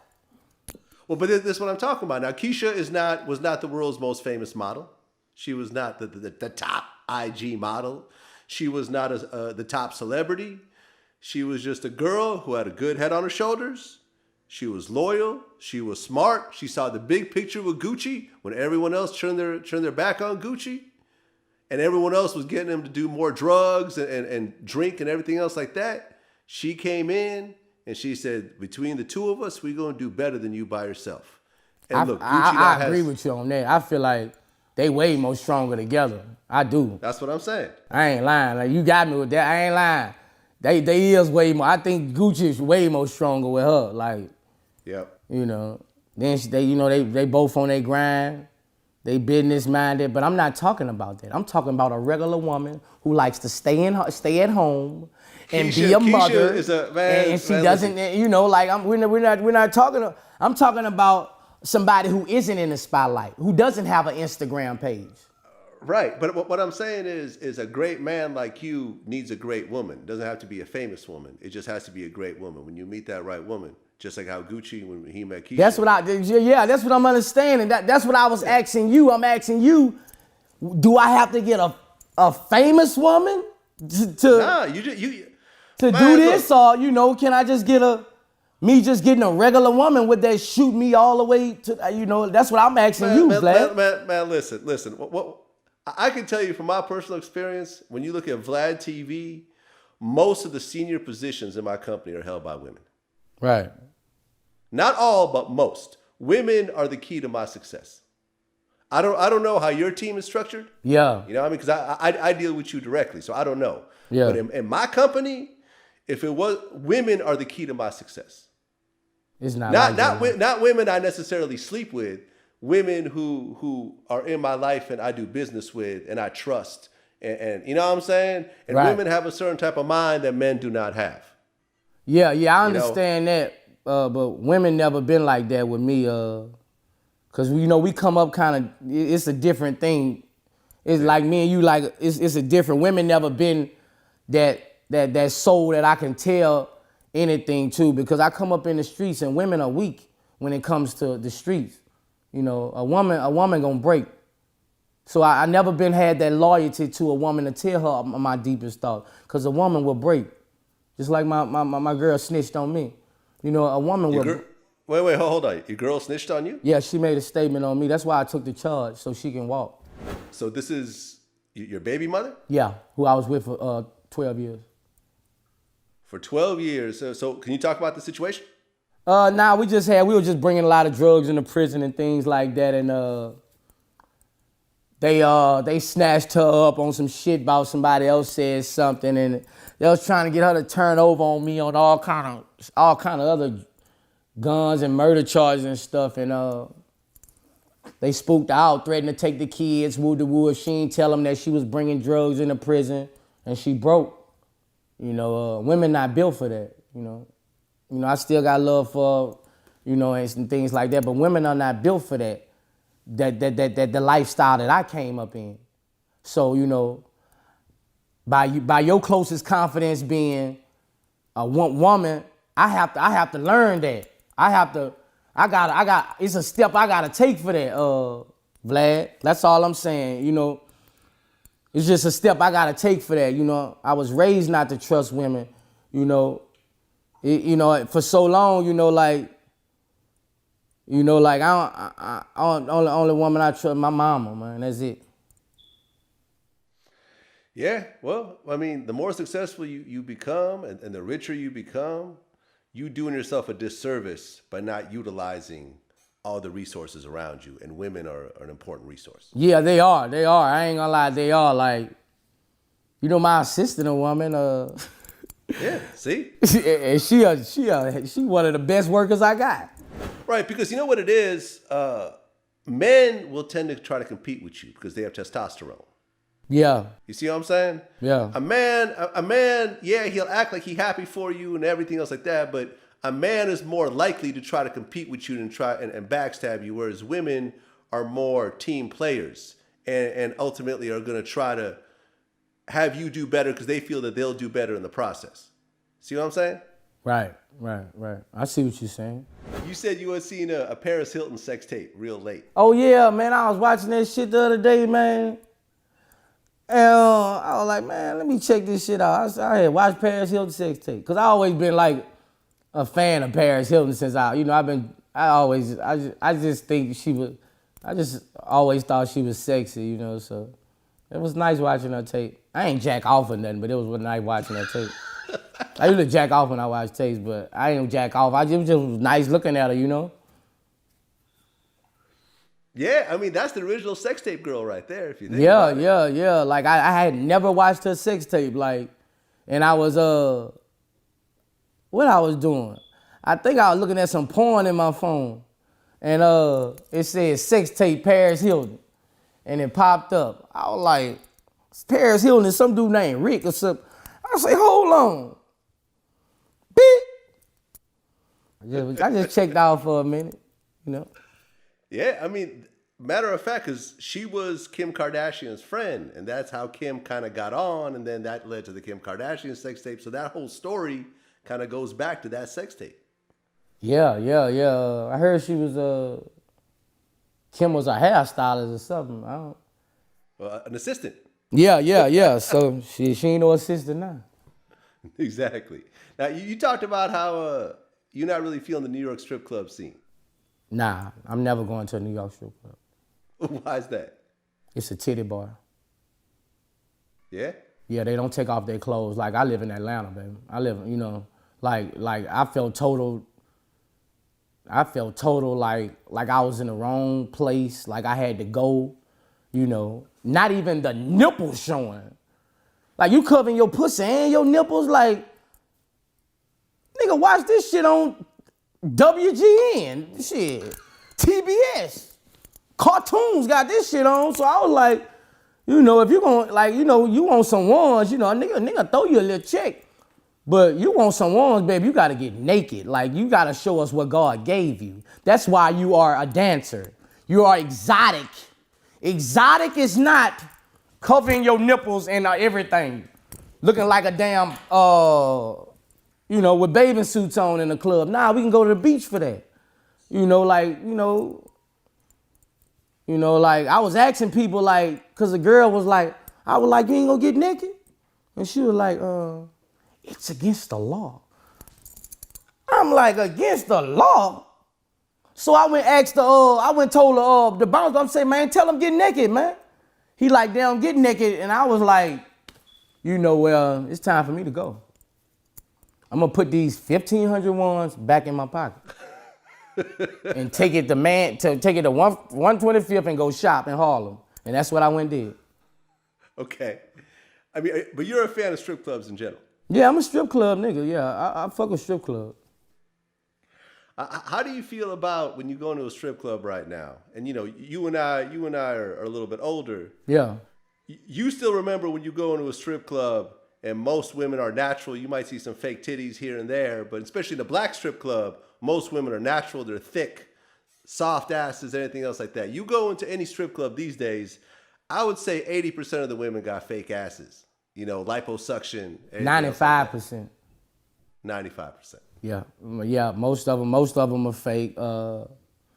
Most of them got fake asses. Most of them are fake, you know. But, you know, like with strip clubs, we just really going to have a good time, man. And, you know, niggas just trying to, like, niggas just trying to get off and strippers fucking, you know, like, you know, they go.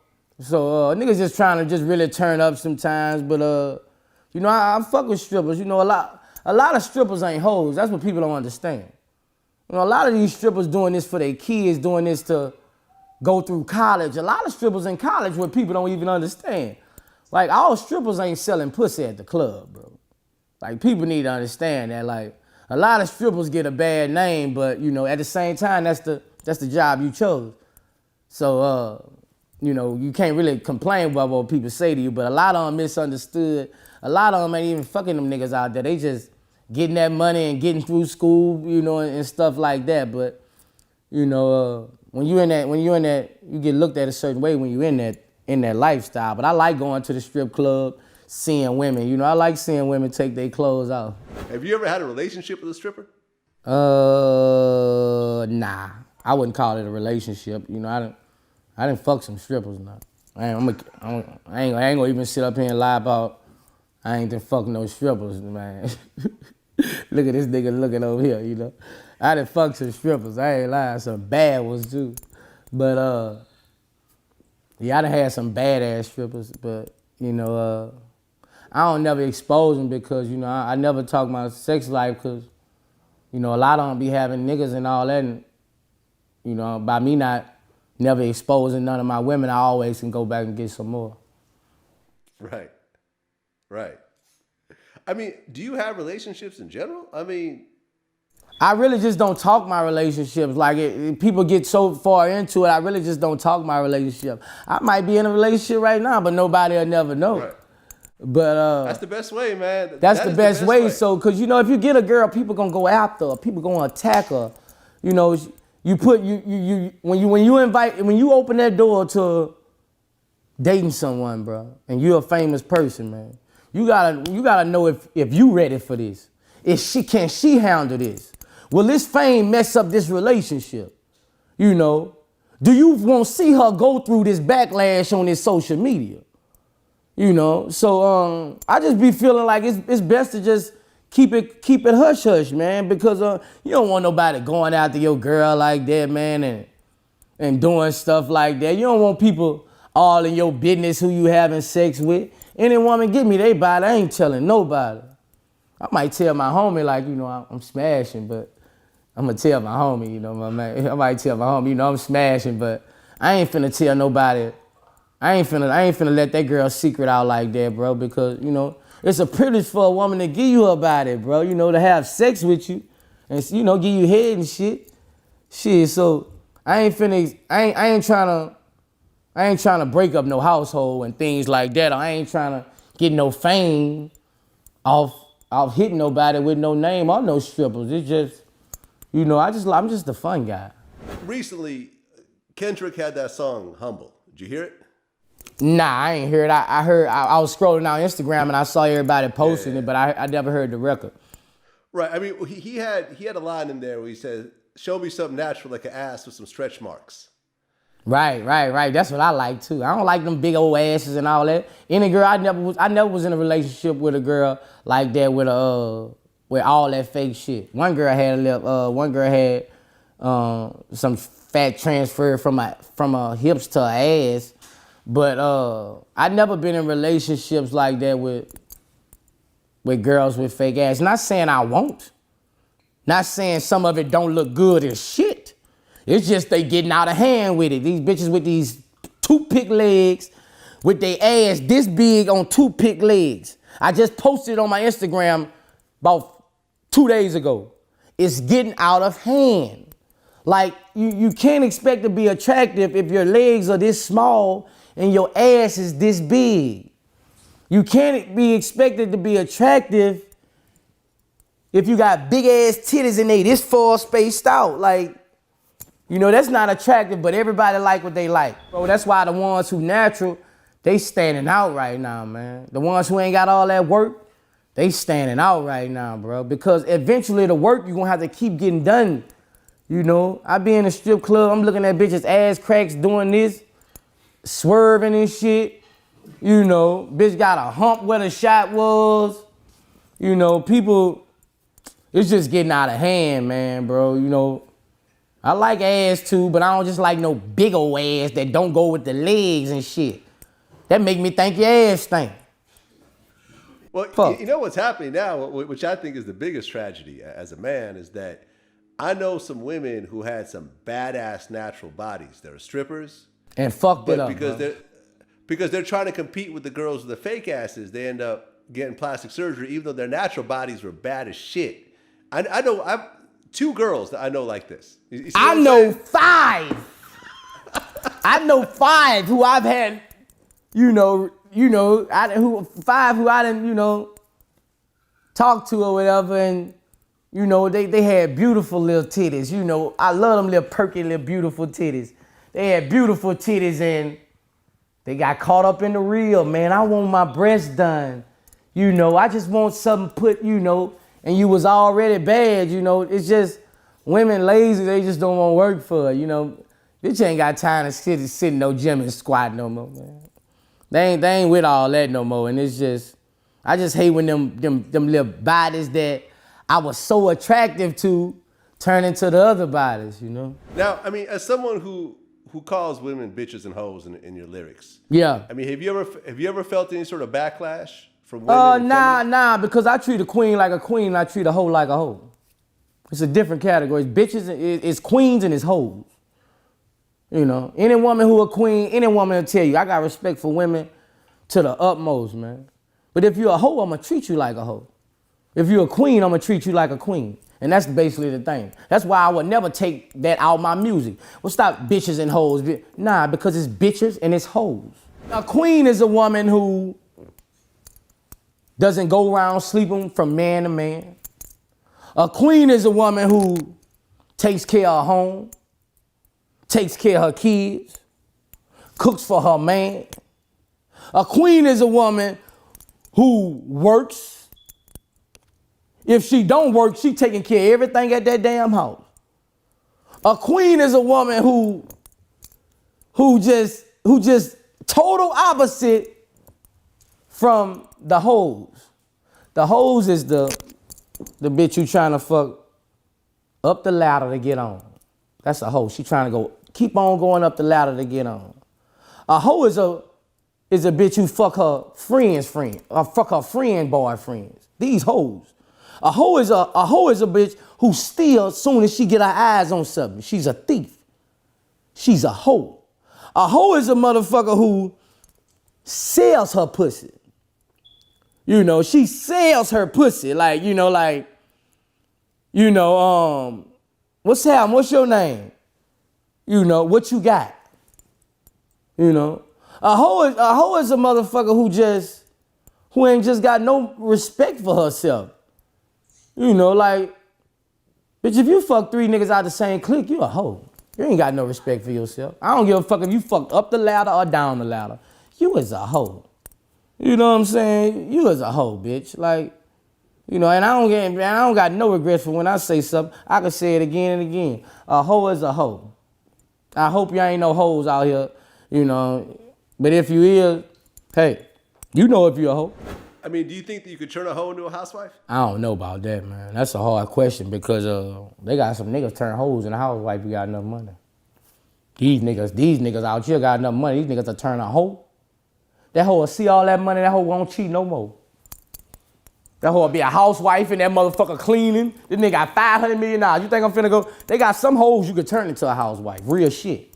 You got so much money, that hoe ain't thinking about cheating. That hoe wash his drawers, shave his legs, do everything. She is a housewife now. She don't want to leave the house. This bitch don't want to be at Lennox trying to see when she gonna buy another motherfucking outfit. She straight now. I'm a housewife. I'm finna sit at home, drive these motherfucking foreign cars, be a good bitch. Yes, you can turn a hoe into a housewife if your check big enough. You would put up an Instagram post last month, and it showed your new mansion. Badass estates under construction right now, boy. You already know. Got the court done. Court done, nigga. You see it. You see it, nigga. The court done, nigga. You see it. Start digging that pool next week. I had the second biggest pool in Georgia under Rick Ross. My shit down here. Huge ass pool, man. Plus you see all them trees back there. I got 28 acres behind them trees. It's just 11 acres you see on the grass. I got 28 more acres behind those trees. Putting a cabin back there. Putting it on Garfield Street. We're gonna make the trail back there, like across the track. Fucking with the court though. The court came out nice, man. Yeah, it's not a mansion. It's an estate. I'm in my mansion right now. Okay, but you moving to your estate. Yeah, I'm moving to my estate in a couple months. Okay. How many square feet is your estate? Do you mind telling me? It's 22,000 square feet. 22,000 square feet. Yeah, on 40 acres.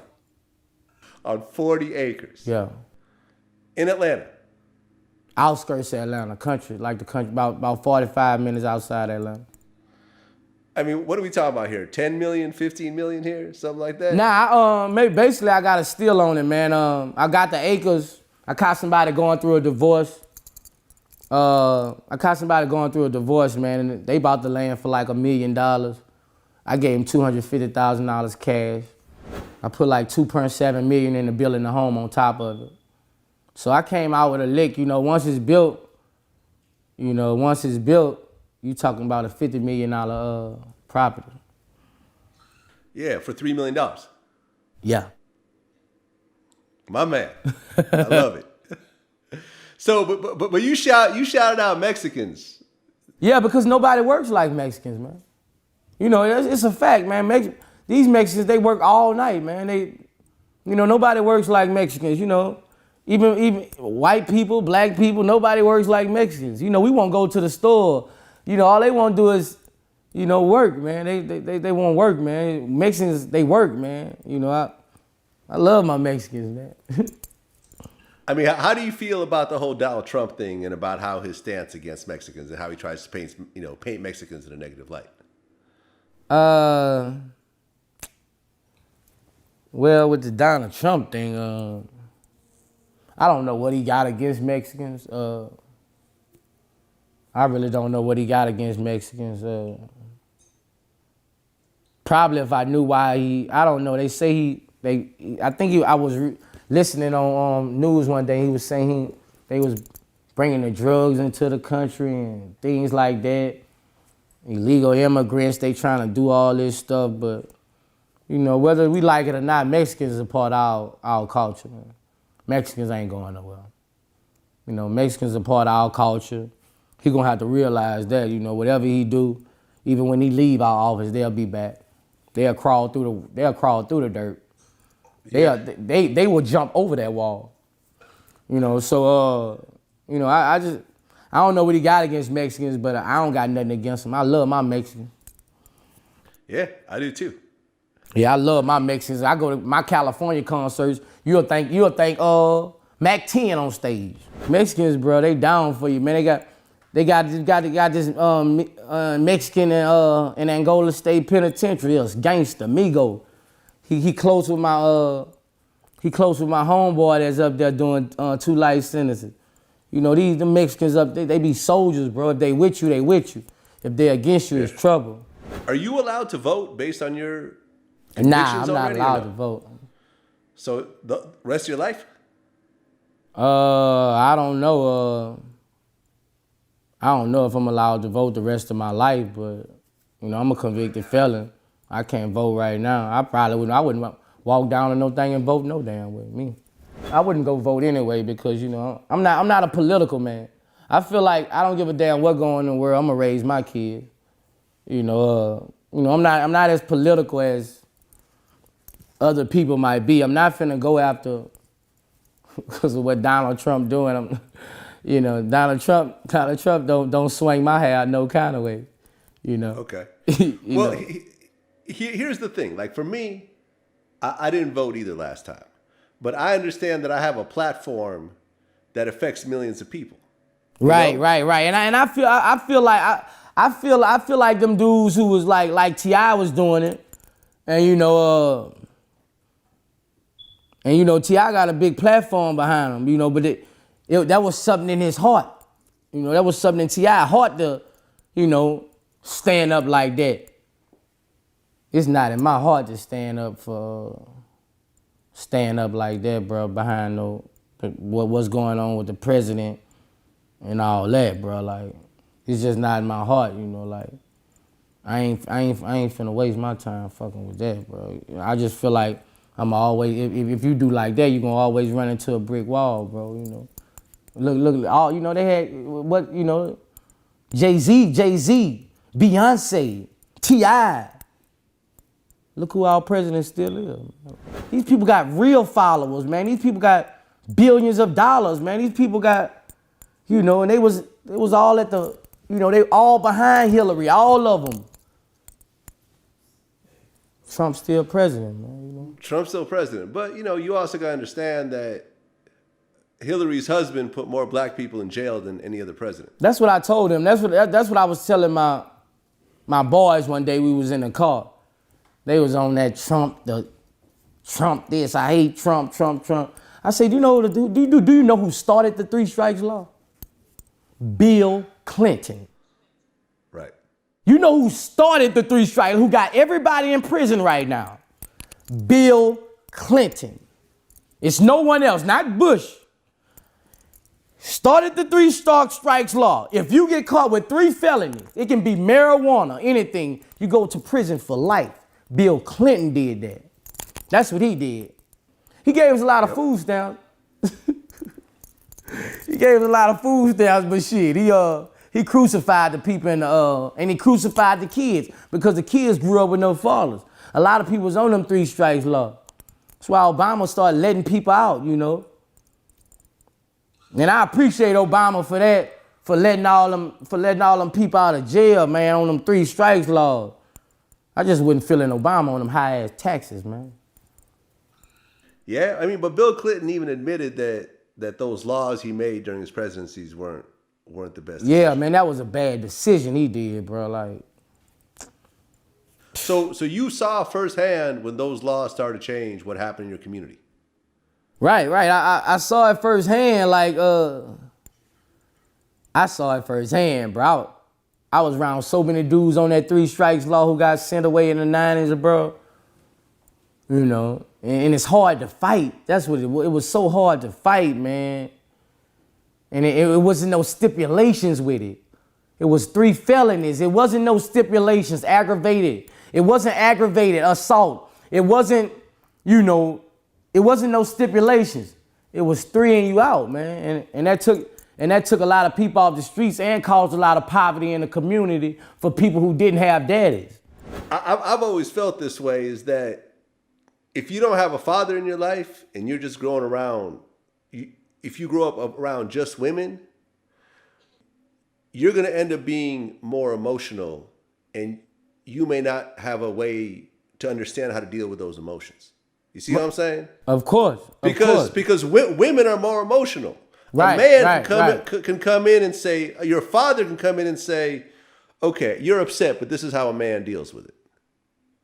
You know what I'm saying? You don't have to go crazy. You don't have to go grab a gun. You don't have to try to kill this person.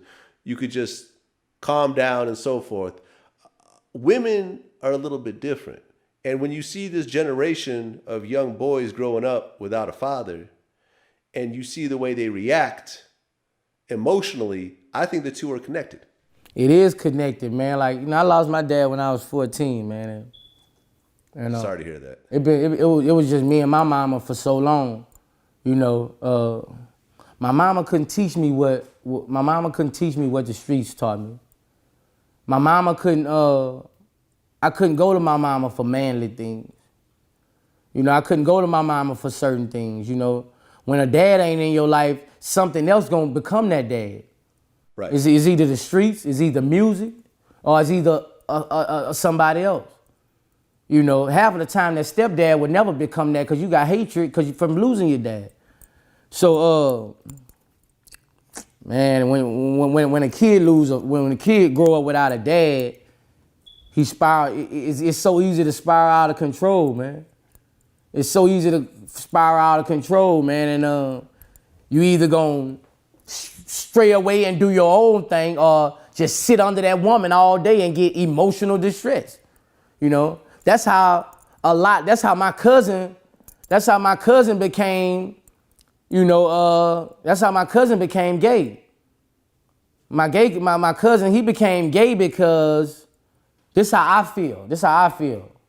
He was living down here since he was a youngster, and he moved with his mother when he was like 6, 7 years old. And like for 10 years, all he did is sit in the hair shop with his mother all day. All he did is sit, you know, he went from being in the hood around all these goons to sitting around women all day. For 10 years, all he do is sit around women all day. And you know, it's either that or you just go to the other side, you know. So that's how I think my cousin came like that, because he was around women all 24/7. And it'll rub off on you. Yeah, I mean, most gay people that I've interviewed have usually told me that there was some sort of traumatic experience that happened. As a child. You know, as a child. Yeah. They were molested, raped. You know, something happened. Not every time. Most times something happened to turn them against that sex, man. Yeah. You know, most times something happened that turned them against their sex. Right. You know, it can be from a girl with her father abusing her. Yeah. You know, it could be from a girl with her father abusing her, and a woman, the only one that ever came in and showed her any love. You know, so sometimes it's not people's fault who turn gay, man. It's not their fault, man. Yeah, it's the environment. It's just the environment, bro. Now, how did you lose your dad at such an early age? He had a tumor on his brain. Oh. Yeah, my dad had a tumor on his brain. He died. So he had got sick and got an infection and died. So I lost my dad like a couple weeks before I made 14. So, you know, when I lost my dad, nobody could really tell me nothing. Because I always was a daddy's boy. I never was a mama's boy. My brother was a mama's boy. I always was a daddy's boy. I always hung under my daddy. And my daddy was he was a G. You know, he was a G in the hood. And I always hung under my daddy. So when you lose that kind of love, like, you spiral out of control. You know, I just stopped everything. I just felt like, you know, then I had to watch my mama struggle, man, you know, so. You know, like, I was born in it, bro. Like, I was born in it, bro. Like, you know, like, I'm not gonna say I had to, because when I saw my mama struggling at 13, 14, I could have went and got a summer job or something, you know. I'm not gonna say that, but, you know, I was kind of torn into that, you know, like, my grandmother's house, you know, everybody sell drugs, you know. Everybody post up in front of my grandma's house and sell drugs. All my uncles sell drugs. All my cousins sell drugs. My aunties date the drug dealers. It's kind of hard doing that to get a 9 to 5, man. It's kind of hard trying to make $200 a weekend when you can make $1,000 a night, you know. So, you know, I was kind of like, I ain't gonna say I had to, but I wanted to. I'm gonna say that. I'm gonna say I wanted to, because I wanted to find things, you know. I wanted to help my mom out, you know. I wanted to help my mom out because my daddy wasn't there. Even though my daddy and mama wasn't together, my daddy still helped out. You know, my daddy still took care of, you know, pop mama off when he come through. So I just felt like I wanted to, it was time for me to get money on my own, and it was time for me to, man up, bro. So all the rest of that was irrelevant. School, all that was irrelevant. I had my mind on, really on the money, you know. Yeah, that's sad, man. I'm sorry. 14, way too young for someone to lose their father. Hell yeah. I mean, when you talk about drugs and the effects in societies, you now have a situation where people are locked up for selling weed, and now weed is legal in certain places. You know, you go out to California, you see how it is.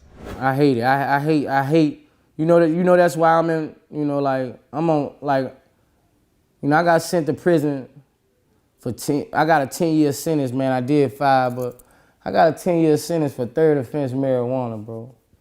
You know, and I see all this legal shit out here today, bro. And I'm still on paper, bro, for third offense marijuana, man. I got caught with a couple grams when I was a teenager. Well, I had just turned 18. That was 5 grams. I got caught with 18 grams in a car. Just, you know, that was another time. The third time when I was sent to prison, I got caught with 7 grams, Vlad. You know, and I was sent to prison for 10 years, bro, for third offense marijuana. Now the same charge in the same state carries 12 to 24 months, man. You know, so I was sent, and you know, I wasn't even given off of rehab, Vlad. You know, I was sent straight to prison 10 years, 5 grams, 19 grams, and 7 grams. I'm a user, man.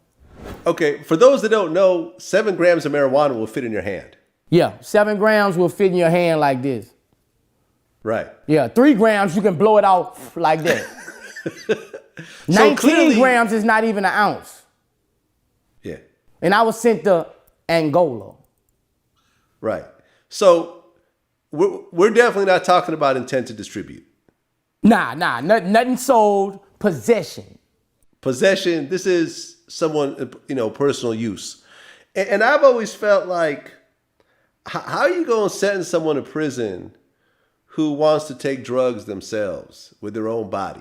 Like, you know what I mean? Like, okay, maybe this is not good for the person. Something should be done about it, but putting them in a cage because Putting them they in a want to get cage, high. man. Putting them in a cage, bro. Come on, Vlad, man. That's just out of control, bro. Like, that just shows you I was a target because, I know people who done been to rehab 6 and 7 times with possession of heroin and cocaine.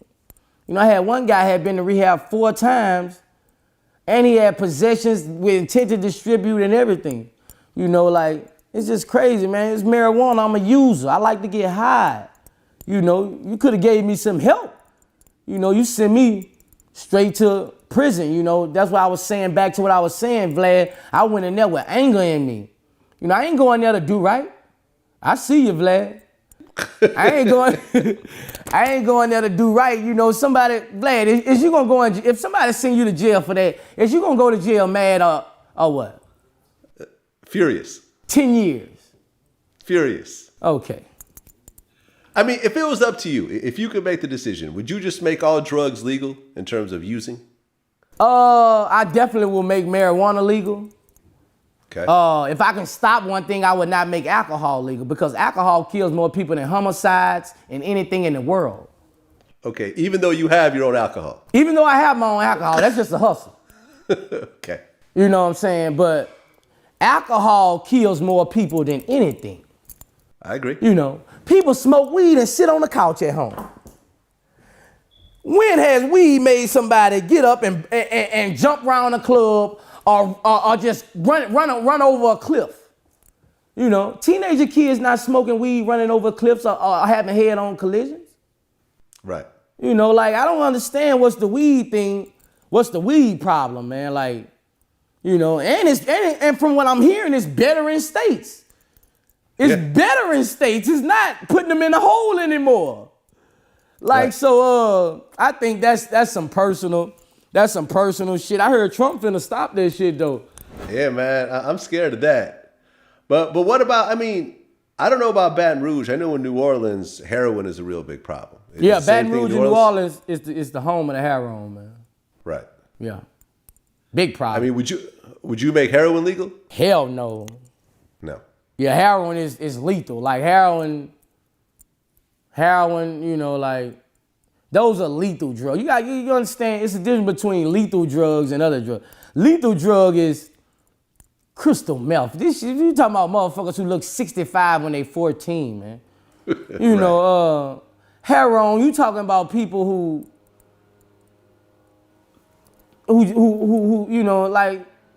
it affect you, it affect you, man. Like marijuana, I don't even think it should be a drug, bro. If you can see a NyQuil over the damn counter, man, you drink a whole thing of NyQuil, you feel like you smoke a blunt. So I don't feel like weed should be a drug. I just feel like weed should be in the packs and the cigarettes at the store. Heroin is, I've heard some horror stories, man. Yeah, man, heroin people take from their mama, bro. Hey, bro, I done seen people just do the ultimate evil to their own family members. That's what heroin make you do.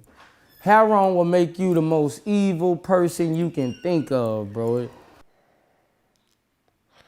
Right. Because once you stop taking heroin, you start feeling pain in your body. You start going through withdrawals. Right. If you stop smoking weed, you just want to smoke some more weed, but that's about it. Yeah, you're going to go through a little withdrawal. You can't eat as good. You'll get your appetite back, but it's definitely not like those other drugs, Right. Even codeine is a form of heroin. It is. If you piss in a cup and you full of codeine, it's going to show up as a heroin liquid, opiates. People don't understand this, but most of the rappers sip and drink is heroin. we don't want to look at it like that, but if you shoot heroin in your arm, and if you drink a paint of syrup, you go to the PO and piss, it's gonna show the same drug. Exactly. Exactly. If you sip syrup long enough, if you stop sipping syrup, you're gonna throw up. You're not gonna be able to shit. You're gonna go through withdrawals like you never seen it before. I have done it. You're gonna be feeling like you finna die. So you used to do syrup? Yeah, I used to love codeine. I don't want to started this codeine shit in the rap game, bro. Like I've been, as far as like I've been fucking with codeine. I supplied the whole damn southern region with codeine in the drug game, man. Like, Okay. Okay, so you were doing codeine for a while. Right. What made you stop? Shit, I ain't stopped till I came home from prison. And I was on parole. Okay.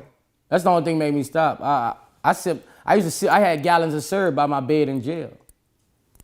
Really? Really? You were getting it in prison like that? Yeah. Okay. Because you were addicted? Yeah, you gotta have it. If you don't have it, you gotta have it. Like codeine, is a real drug. It's not nothing to play with. You gotta have it. If you don't have it, hey, bro, you finna throw up, man. You finna, if you don't have it, and it affects your bowel movements, They got a lot of, you sip so much, every time you shit, you just gonna shit out a pebble because the codeine got around your liver and it harden up your liver and shit. So it sticks to your liver. And a lot of artists don't know, every 2 ounces of codeine you drink, you're supposed to drink 16 ounces of water to flush it off your kidney. Okay, and you actually had cancer at one point. Yeah, and I was on codeine from '03 to, and I've been to the I probably been to the hospital. I think that's what got me with diabetes, man, because I got diabetes when I was 19. I started sipping codeine when I was 17, 18. So I think, I don't know, I'm not going to say that. I feel like God do everything for a reason, but I sipped a lot of codeine. Okay. So how bad were your withdrawals when you finally stopped? Sweating, throwing up. I used to always go to the hospital. I used to go to the hospital so much they had my own room for me. I was down bad on the codeine, bro, I was down. I made a song called I Quit It, I Ain't Fucking With It. I say it all the time.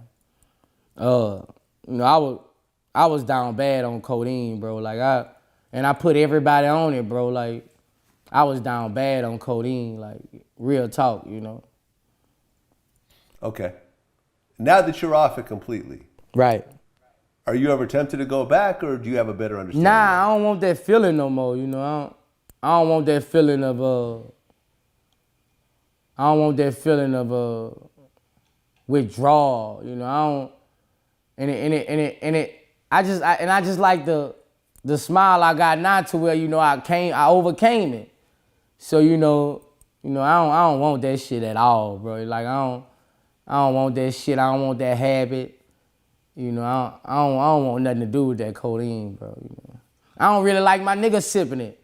I be slick-side throwing their cups away. They be having their cups, they leave it on the dresser. I slick-side throw it in the toilet.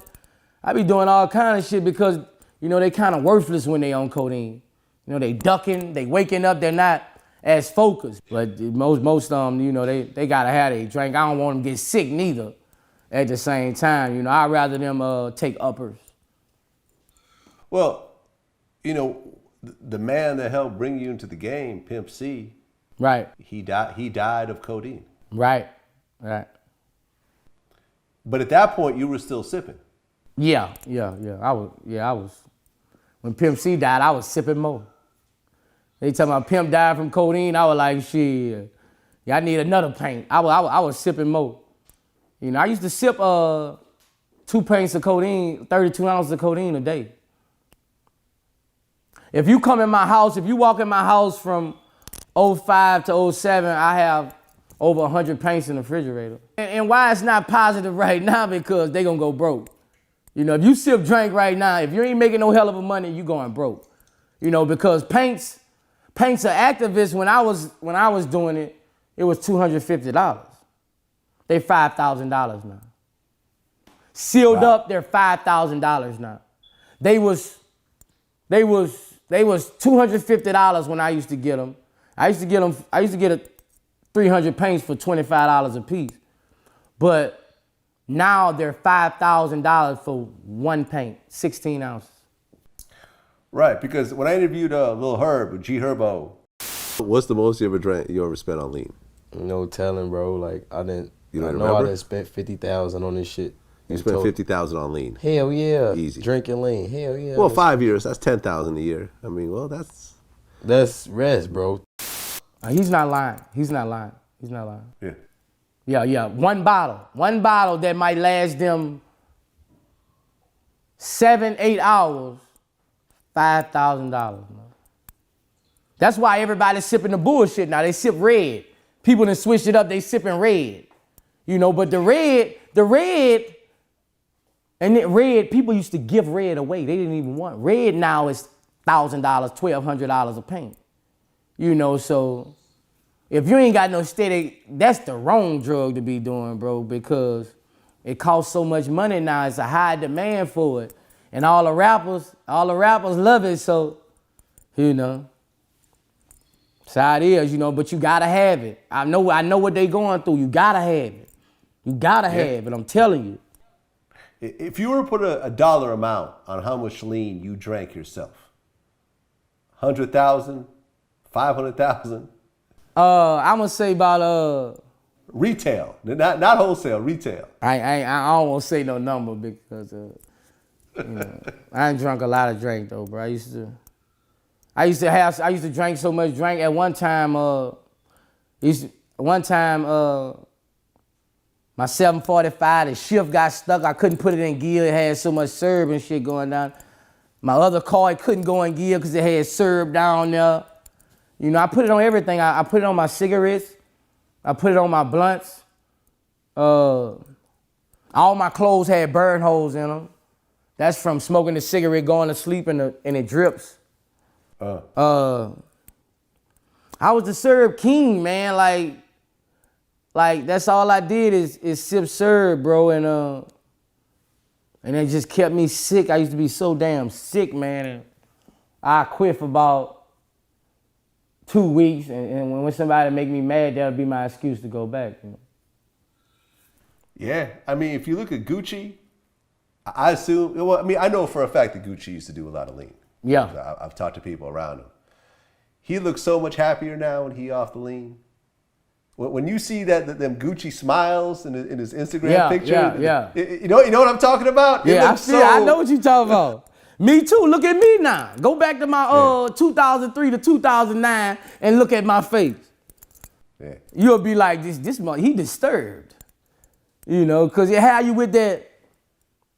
You know, it always had you, and it had you humbuggish too. You wake up and you ain't got it. Oh man, bro, you know, and it had you can't even fuck right on this shit like talking about, man. One nut, you out. You out. Don't touch me. I'm good. Don't touch me. You know what I'm saying? You know, like, you know, niggas drank so much of that shit. You catch one nut, you don't even want, you know, you done. Like, that shit affect you in so many ways. Yeah. I think I tried it one time when I was hanging out with Riff Raff, and I think I just fell asleep. I didn't really get the full effect, and I'm good. You got the full effect, you were asleep, right? Yeah, that was the full effect. I'm good, man. You know, I just see too much of this shit, you know, because I got a report on it. I just see too many of the horror stories, man. Yeah, man. You're like, all the rappers in H-Town really died off drink, man. Yeah. You know, you got to think about all the rappers in H-Town. You know, they didn't get shot. No, they didn't. They died off drink. You know, and Pimp loved drink. That's one thing about Pimp. Man, Pimp did it all. That's my boy, bro. Pimp, you know, I remember me and Pimp drinking I had a that's when they had Sprite remix. I had a little bottle. I pulled 3 ounces in there. That nigga say, "What the fuck you doing, man?" Man, nigga took the bottle and pulled a whole nother 4 in there. I was like, shit. You know, I'm with the big dog now. I'm steady drinking though. I'm steady drinking, so you know, like, it's just a part of you, man. It's like, lean is a part of the culture now. Like, people got like, it's really a part of the culture.